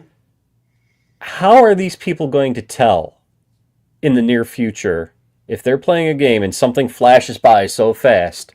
How are they going to go, oh, that was AI versus, oh, that was computer generated versus, oh, that was somebody created? Yeah, it's going to be too thin of a line. You won't. I know. mean, how did these people find out that Clair Obscur used AI art for a placeholder that wasn't even in the final fucking game? Because I think they came out and said it, didn't they? At one point. I want to say But yes. what brought up that whole point? Right. Why even bring that Why point even bring up? it up? Especially if it wasn't actually. I think in the somebody game. asked them about it and they said yes or something like that. I don't remember. I don't know. I didn't like it, kind of like everyone was saying there. I think it's best if it's used as a tool, but not as something that actually creates the art. You The know, whole like, thing. Like Chark was saying, you know, it's best for Your background is a wholly created art. Yes. That's So that defeats your comment of I used it as a tool. No, it's a whole hold on. that whole picture is all art done by AI. I uploaded a picture of myself. I uploaded a picture of myself to Right, ChatGPT and I said, "Hey, make this cartoony." And I said, "And have me playing video games with ghosts around me." But it's still art. True. Used as a tool, but it's still art. So your whole logic of use it as a tool but not as a whole art is flawed. Well, I can't use it as I can't make art, so Right. I'm not. So you're using it as a tool to make art, which defeats your whole argument. Use it as a tool, but not for art. You're using it as a tool to make art. Your whole argument is wrong. Okay. All right. Slayer comes in here. Example, I use Sono app to see how tuning sounds, but I wouldn't publish the song because I didn't make them. And then VTubers are fine as they're the ones speaking and titty balls. Titty bomb. Yes, I got your examples there, Slayer. Thank you. So I mean, yeah, I mean, if it's not, we're going on two different things too here. Like art is different than a video game. Like if you let an AI just generate an entire game by just giving it a couple prompts, that's kind of using more than just a tool, right? Because it just made the whole game for you, and you're gonna get money off of it. That's the other thing. Like all the stuff that we're using right now, we're not getting any money off it. We're not trying to sell it to somebody. It's part of your brand. Mm-hmm. You're getting subs. I am? Well, I'm just in general. You're getting money with the art as part of your brand. Yeah. Well, I guess we are. And like, here's the thing I see with AI, just in art, in video games, in movies, and all of that, because we're so just as a society, we are both like fascinated and afraid of it, which is where we're at with these arguments. But eventually, like that bubble's gonna pop. It's gonna be like any other trend, like 3D, like CGI. AR, CGI. Eventually, it's gonna become just a genre. And we're still going to have human-made stuff. Like, AI is not going to completely replace it, but it's going to be more like a genre, where it's like you're going to have AI movies and AI video games next to, like, anime and, you know, just your average, like, you know, 2D or 3D games and that. Mm-hmm. I think everybody's scared of it because of, you know, It's Terminator. new. It's new and we don't understand it. Is truly what We don't. We don't want it to take over. Slayer popped in there. Cormier is not wrong either, but there is a defining line between using AI as a tool or just being lazy. True. Okay, so let me ask you this, Slayer. If I let could me make this background right here, I would, but I just don't have the know. let me ask you this, Slayer. Uh-oh. Is Cyclops being lazy by uploading a photo and saying, "Make this cartoony"? I don't know art. Right. I'm just saying. I don't think it's lazy. It's just, I'm just you saying. don't have that artistic know-how. Like somebody, you know, the stupid people that pop in on all of our streams. Let's go to Discord and I can make you all these things. They have, you know, maybe some talent, I hope. But it all looks the same, though. How do they Yes. all have the same? Yes. Flash. I call it flash tattoo avatars. Okay, and he said something here. Yes. I'll Bite my shiny metal ass. That's what I say to that. Cyclops, you're getting awfully red there. I'm like, am I pissing you off Watch today? out, Or, Tomato Man. No, honestly. I mean, I just drank some pop, and it's getting Soda. hot in here. Oh, really? We're gonna do that again? Okay, Cherrick, what do you think? Is this considered pop or soda? It's pop, boy. Exactly. Look on the can. That one might actually say soda on it. Some of them actually say soda. No, it says Dr. Pepper established in 1885. Cherry, zero sugar, 12-ounce. soda. 12 ounce. It does not say soda. There are some that do say soda. A lot. I think 7-Up says it. If Dr. Pepper wants to give us a shout out or any kind of sponsor, we would not say no. Yeah, not happening. They're like, you have 4 viewers right now. Get 5 and you're fine. We'll do it. Yeah, and half those are us. and Sab. Right. Which we appreciate you, Slayer. Oh. Someone just chimed in on YouTube. Oh. Thank you, Crazy Panda. I love the name. Crazy Panda. That's awesome. So I mean, there's not really going to be a definitive answer on this, but just when it comes to Sony, let's just talk about Sony themselves doing this whole thing with AI. Do you think that they should be doing this with their characters and doing AI podcasts, or do you think they should bring in the voice actors who are the ones who gave life to these characters? And I mean, because a lot of them are still looking for work, and just give it to them and say, "Here's the mic, be Kratos for a few minutes into the microphone." Well, I say they're talking about fictional characters. Fictional characters. Am I getting through to you at all? holy bit of goodie. I'd say give it to the voice actors because like VTubing is still like a big and like growing thing right now. Didn't it say the voice actors were going to do it? It said AI. Let me see if I can AI generated characters, but I thought it said something about the voice actors. Bring the article back up. Here's the thing. Here's the ultimate question. It's just a patent right now. Is this ever going to see the light of day even? I mean, they're probably just covering their ass so somebody do else you know how many doesn't do it? I mean, do you know right? how many exactly? Do you know how many patents that they probably have that we don't even fucking know about? And this one's just grabbing headlines because AI, and I mean, I'm sure Nintendo has one patented for their fucking characters, and if they don't, they will soon because we all know how Nintendo likes to get Sue happy. I was gonna say, I think they're doing it because of Disney went after a couple of those ones for using their characters. Right.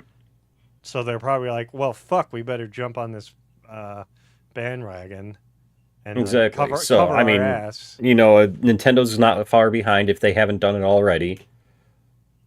Okay, so it doesn't say anything. It says here Sony's idea to combat. Okay, so it says video game platforms currently lack the ability to provide unique and targeted content to gamers, to update the gamers about things that are happening on the platform. The patent reads, there are currently no adequate solutions to the foregoing computer-related technological problem. Sony's idea to combat this made-up problem is to create a daily AI-generated podcast in which characters like Parappa the Rapper, Ellie, or Jim Sakai give you recaps on your gameplay and updates on games that are on the way. This is framed as another way of personalizing the experience, as the character who reads off the marketing copy might be one from a game you've played recently. So I'm curious here. They're bringing the actors in here. Oh, right here. Companies patent things that never actually come to us. So this is what you were saying here, Koimiya. Considering how much legal red tape you have to go through, and then it actually brings here performance to train these models, along with SAG-AFTRA having recently negotiated AI guardrails. So I'm curious though. The way they make this sound is almost like it's implemented in, like, say, your PS5, because it's telling you things you did recently in your gameplay and shit like that. So you're going to have to tie your account to it. It almost kind of reminds me of what Microsoft did with Cortana. Okay. And, or like, for those of you who've watched us when we use Beacon Max with Angel, when he's on here, and Sammy, Sammy loves flirting with Cyclops. But, it was so funny. like... Yeah, same thing, and it's what it sounds. It sounds like they're just patenting it as something that they could possibly implement in a future system update, where it's like, you already get those little things when you play certain games in the little notification. PS Plus help is enabled on this game, and things like that. It sounds like just an upgraded version of that, where now it'll be Kratos going, "Oh, you're having trouble with this trophy. Would you like me to look up a walkthrough?" Or right. Something like that. I mean, and then of course, anyways. and then of course ads too, but. Yep. So Crazy Panda off my YouTube says AI is taking over. LOL. We can't even speak to a damn medical consultant or bake consultant here in South Africa anymore. Everything is going AI. Well, I don't know about you, but I have AI. Yes, you do. That's about all you I. Okay. You don't have the good jokes today, I'll tell you that. It's one of those dad jokes, apparently, and I'm not. That wasn't even. Oh wait, you serious? Let me laugh even harder. Really? Who did that one? Looks like Cherrick. I think it was the blurry guy. Yeah, Cherrick, you're all blurry now. Didn't you know I'm half Bigfoot? I saw somebody that was like on this TikTok or something. They were doing like one of those fake Bigfoot sightings, and they were like, "Oh my God, it's Bigfoot! Quick, grab the lowest quality camera that you possibly can. Make sure you shake it around a lot and say, 'Oh my God!'" Right. And then we're gonna sell it to the papers, and we're gonna say that it's real. But yeah, so somebody that actually is excited for AI, Blizzard president seems to support generative AI exploration, saying, "We want our dev team to be able to utilize and explore whatever new technology is out there." So, I mean, they've got one person out behind their team, and it's the president of one of the biggest gaming companies in the world.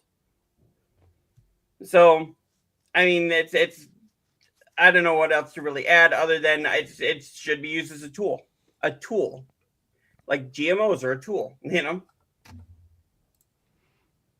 Wow, that got quiet. What the hell? Yep.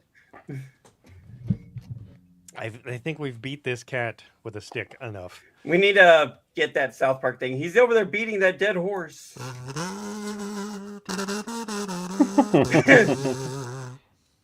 So, did you guys watch the new Nintendo Direct? Yes. Yes. And what did you think? Meh. Yeah. Nah. I mean, it was all just partner stuff, which we knew. Yeah. So, I mean, there were a few games that looked cool, but not really enough to make me excited about that whole Direct. Churik, was there anything on there that you specifically saw? I actually didn't see it, but I heard it was just a partner showcase. So anytime it's just like a partner showcase, I can go. It's like, okay, I can get this on Steam. I can get this on Steam. Right. Mm-hmm. And yeah, Yeah. a lot of them I was like, okay, I'll be playing that on, PS5. So there was only a couple that were like, oh, that's an exclusive. I'm like, oh, okay, maybe I'll get that. Yeah, I think this was I can't remember if this was the exclusive. This was the one that I actually really liked, was that paranormal site. That one looked interesting. It did.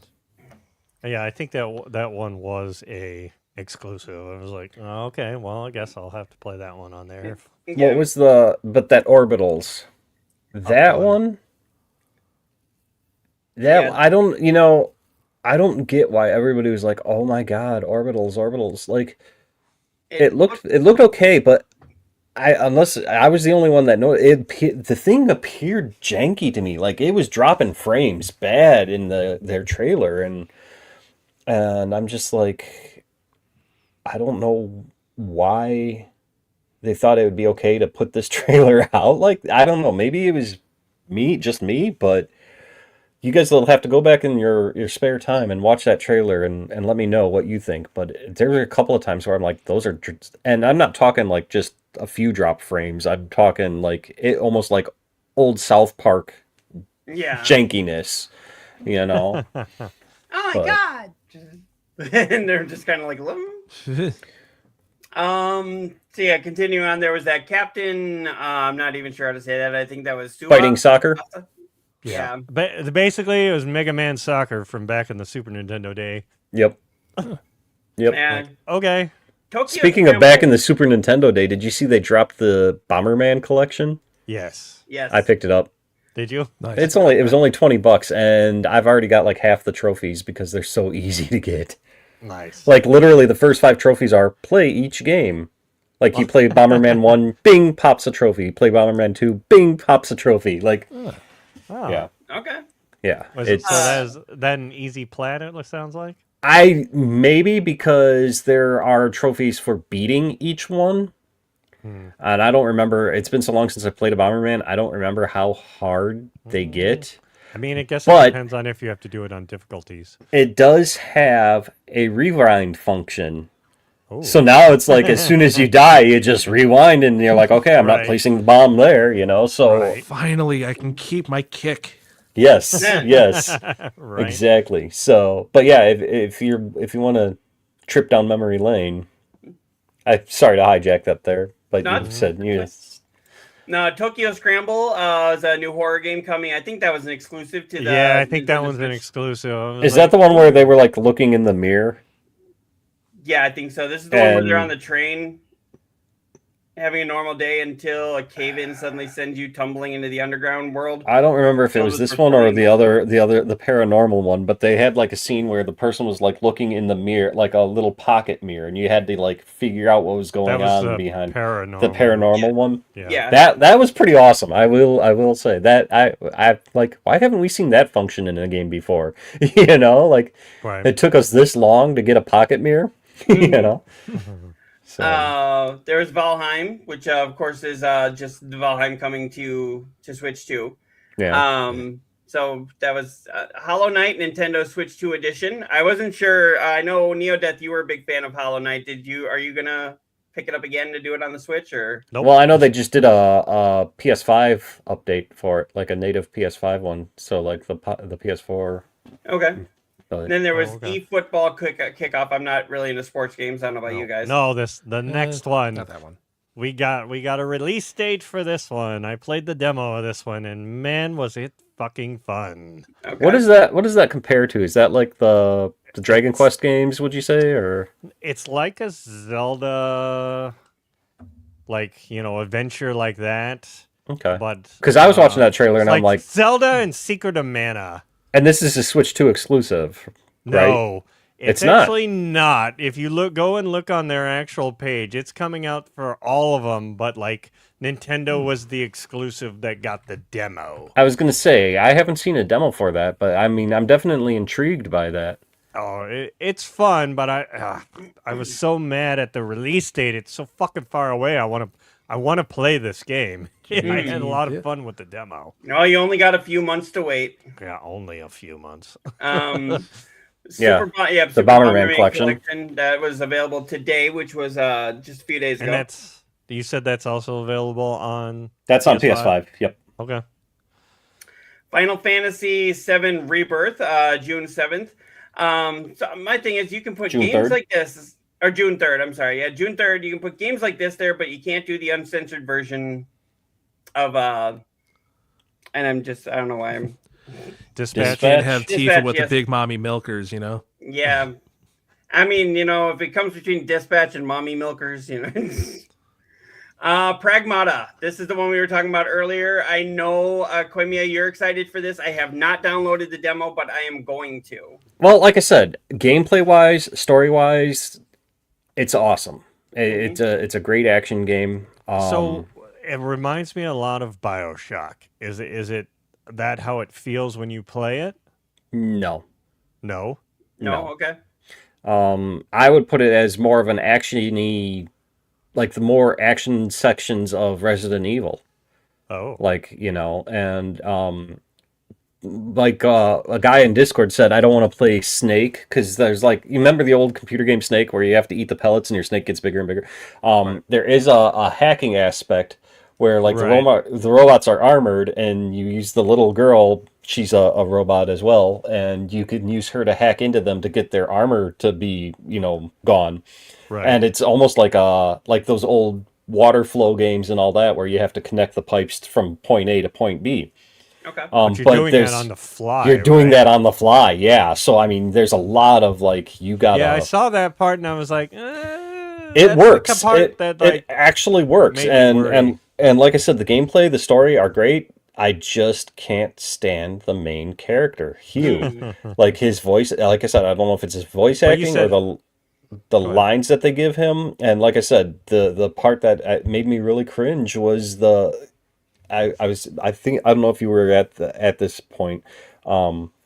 Anytime he's sitting there pumping a robot full of lead and he goes, "Come get some." I'm just like, oh my God, really? I mean, isn't that kind of like Duke Nukem? I don't got time to play with but myself. see, Duke Nukem that was the whole point of Duke Nukem, or like Bruce Campbell's characters in every fucking movie that Bruce Campbell's in. But you got this environment that's very serious. Even in the demo, the situation you're in is very serious, and then you're sitting there "Come get some." It's like, oh my God, really? And when you finish the demo, there's a part where I think they even showed it on the trailer for there, where he's with the little girl, and he's like, "Yeah, baby, we did it," and then goes like this and tries to give her a high five, and I'm just like, okay, you're calling this little android girl bait. You're like, "Yeah, baby, woo!" It's like, oh my God. So that aspect just makes me cringe, but the gameplay was great, and the demo isn't that long. It's 15 minutes long, but it took me 20 minutes because I was exploring. Why do they call it the sketchbook version? Because I looked on there, I'm like, why the fuck? here's why. Without going into too many details, at the beginning of the demo, she is drawing in a sketchbook, and he asks her, "Oh, what are you making?" And she's like, "Oh, I'll show you later." When you beat the demo, she shows you the sketch, and I think it's different sketches based on the time that you finish the demo. Okay. Because I finished it a little over 20 minutes because I was exploring and stuff, because I had played it on my PC back because the demo's been out on PC since December. Right. And I played it back on then, and so I was playing it again on the PS5, and I was exploring, and I finished it a little over 20 minutes, and I got sketch number 7. And so I'm thinking, depending on the time you beat it, you get different sketch numbers.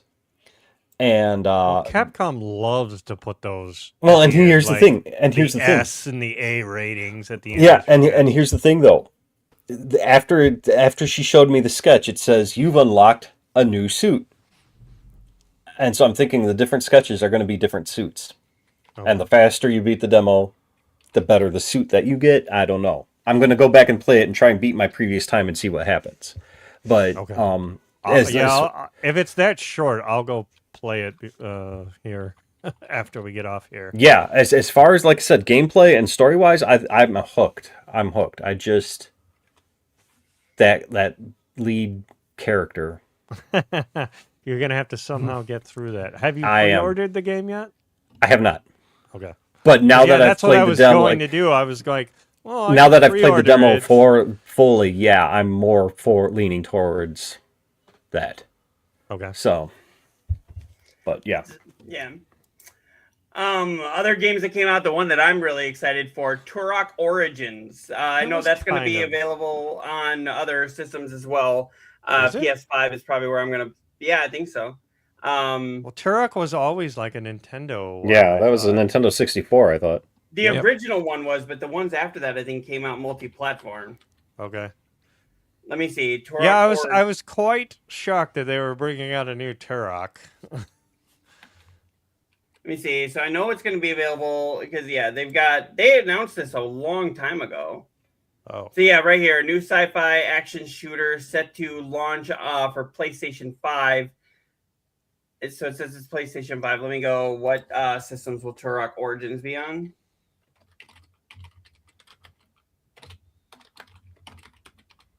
Okay, it's one of the top.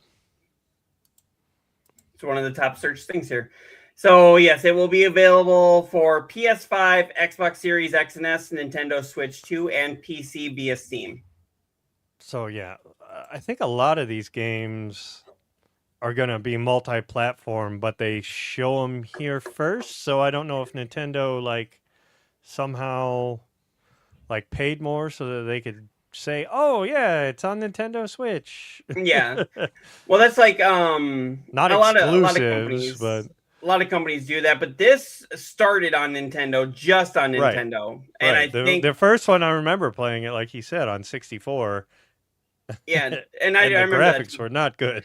I remember playing that as a kid. Actually, I got it for my birthday, and I put it in my N64 on my birthday, and I was sitting there like blowing things up with like all the blood and everything, which is like so digital and cartoony now. But like my aunt was sitting there going like, "Oh God, this is so violent," and it was like I was like 11 or 12 years old sitting there playing. I was like, "It's not that one. You could dumb it down to like green blood, couldn't you? You could do green blood or no blood or red blood." Right. Yeah. And at that point, we decided to keep it red blood just to piss off my aunt, honestly. Kyoto, whatever the fuck this was. Xanadu. That was an RPG one, right? Yeah. I wasn't into it. Digimon story, Time Stranger. So I know a lot of people in the Digimon community are looking forward to that one. I have to ask Asian Faja. I think he was looking forward to that one. Garn Blue Fantasy Relink. What the hell? Video or not unavailable. All right. They changed their minds. Next. They decided no. Even they saw the Nintendo Direct and they were like, no, we're good. I have that one on the PS5. What I played of it is pretty good. Okay. Of this one? Yeah. Grand Blue? Okay. Yep, it's an RPG. So Monster Hunter Stories 3, Twisted Reflections. I know a lot of people, Monster Hunter, are going to look forward to that one, but I was not. I think the Stories ones are a different type of Monster Hunter, if I remember right. They're actually like more turn-based RPGs. Okay. If it's the one I'm thinking of, because I think I got the second one. I was like, oh, I was playing the demo. It was quite fun. You had Console Archives and Arcade Archives 2, Today and Beyond. So that was going to be for Switch 2. So that one looked a lot of fun. I mean, you can get a little nostalgic with it, but not enough to make me go, yes, but enough to go, cool. Mm-hmm. The Sizzle Reel, that's where pretty much they just announced a whole bunch of shit. Right. Scroll down. I think it might give you the games. There you go. Yep. Scott Pilgrim, another Don't Eden be good. Begins, Reanimal, WWE 2K26, Star Trek Voyager Across the Unknown, Disney Dreamlight Valley, PGA Tour 2K26, whatever this is called, Concept Begins, Goat Simulator 3, because we need another one of those.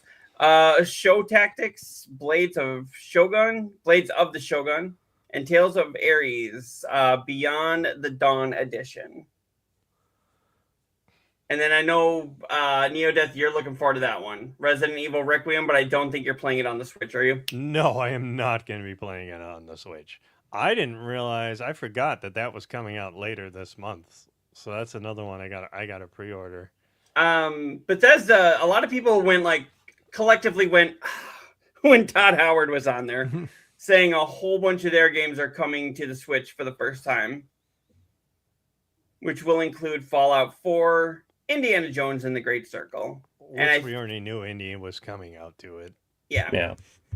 And that was really it. I mean, yay, I guess, I mean, so I've been watching a lot of people on YouTube talk about this, and they knew it was kind of coming, but they wanted to get this done so that the next direct that Nintendo can do is going to focus hopefully on their first party and the upcoming Zelda 40th year of, hopefully we get a remake of Ocarina of Time. That's what most people are wanting. It's going to be Breath of the Wild. Just watch.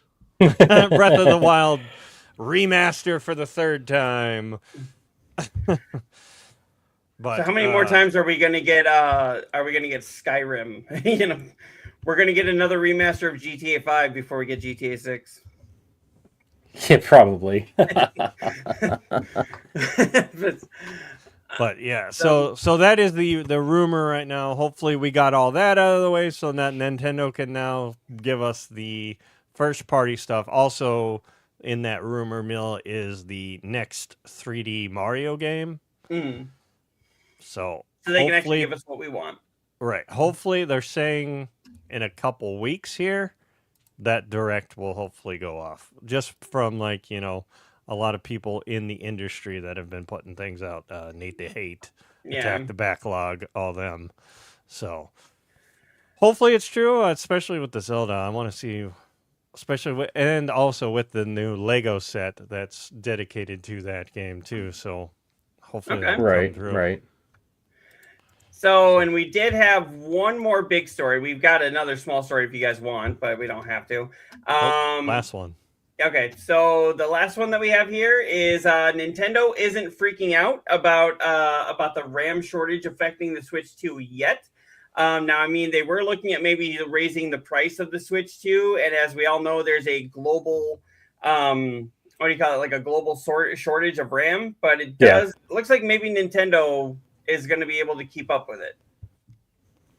Okay. I mean, they were already behind the ball when the system launched. Like, they were producing enough of them, so it wasn't that, oh my God, I'm never going to be able to get it. They were readily available. Mm-hmm. Like, you could still walk into some Walmarts like a couple weeks later, and they had them. Yeah, they sold out of them really fast, but they had them. Mm-hmm. And then they were getting new shipments like that day or later. You couldn't get a PS5 the first fucking year it was out. Right. Yeah, I got one within the first few months of the PS5 coming out, and I was just lucky, to be honest. Right. I remember sending a message to you, wasn't it, Neodeath? Going like, hey, try and get it as a bundle. I think I got it direct from Sony the first week it released. Okay. I had gotten the email from them because I tried to get it at Best Buy and couldn't get in because everybody and their brother was trying. And Sony, the next week was like, oh, you're valued whatever. We'll let you get into this sale. And I got in and got one.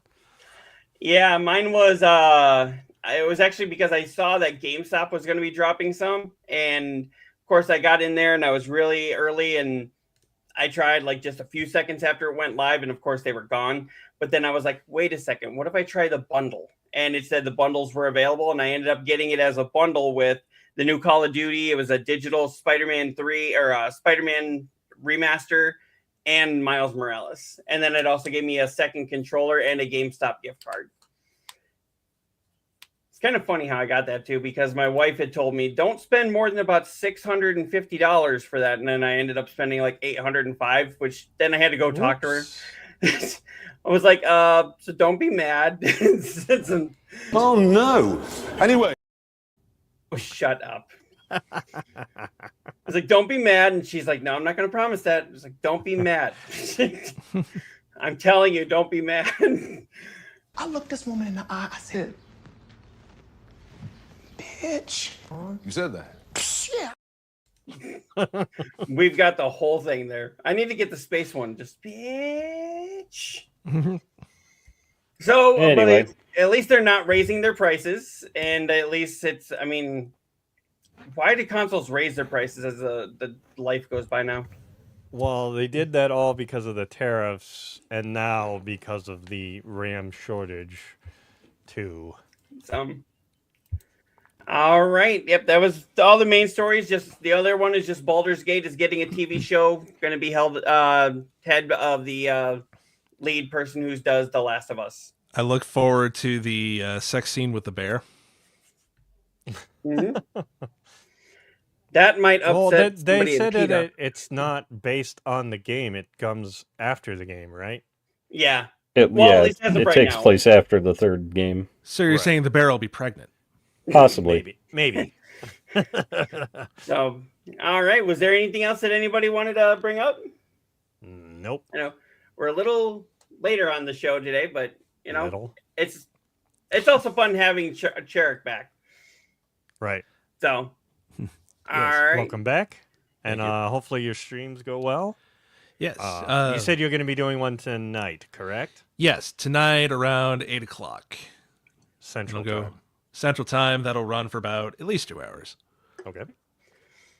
And see here, Slayer says, or San Francisco. Oh, wait. You can see that scene in Chicago. Oh, the bear getting pregnant. Well, I don't know why my mind jumped to jacking it in San Diego. I say she chose the bear over me. Let the bear have her.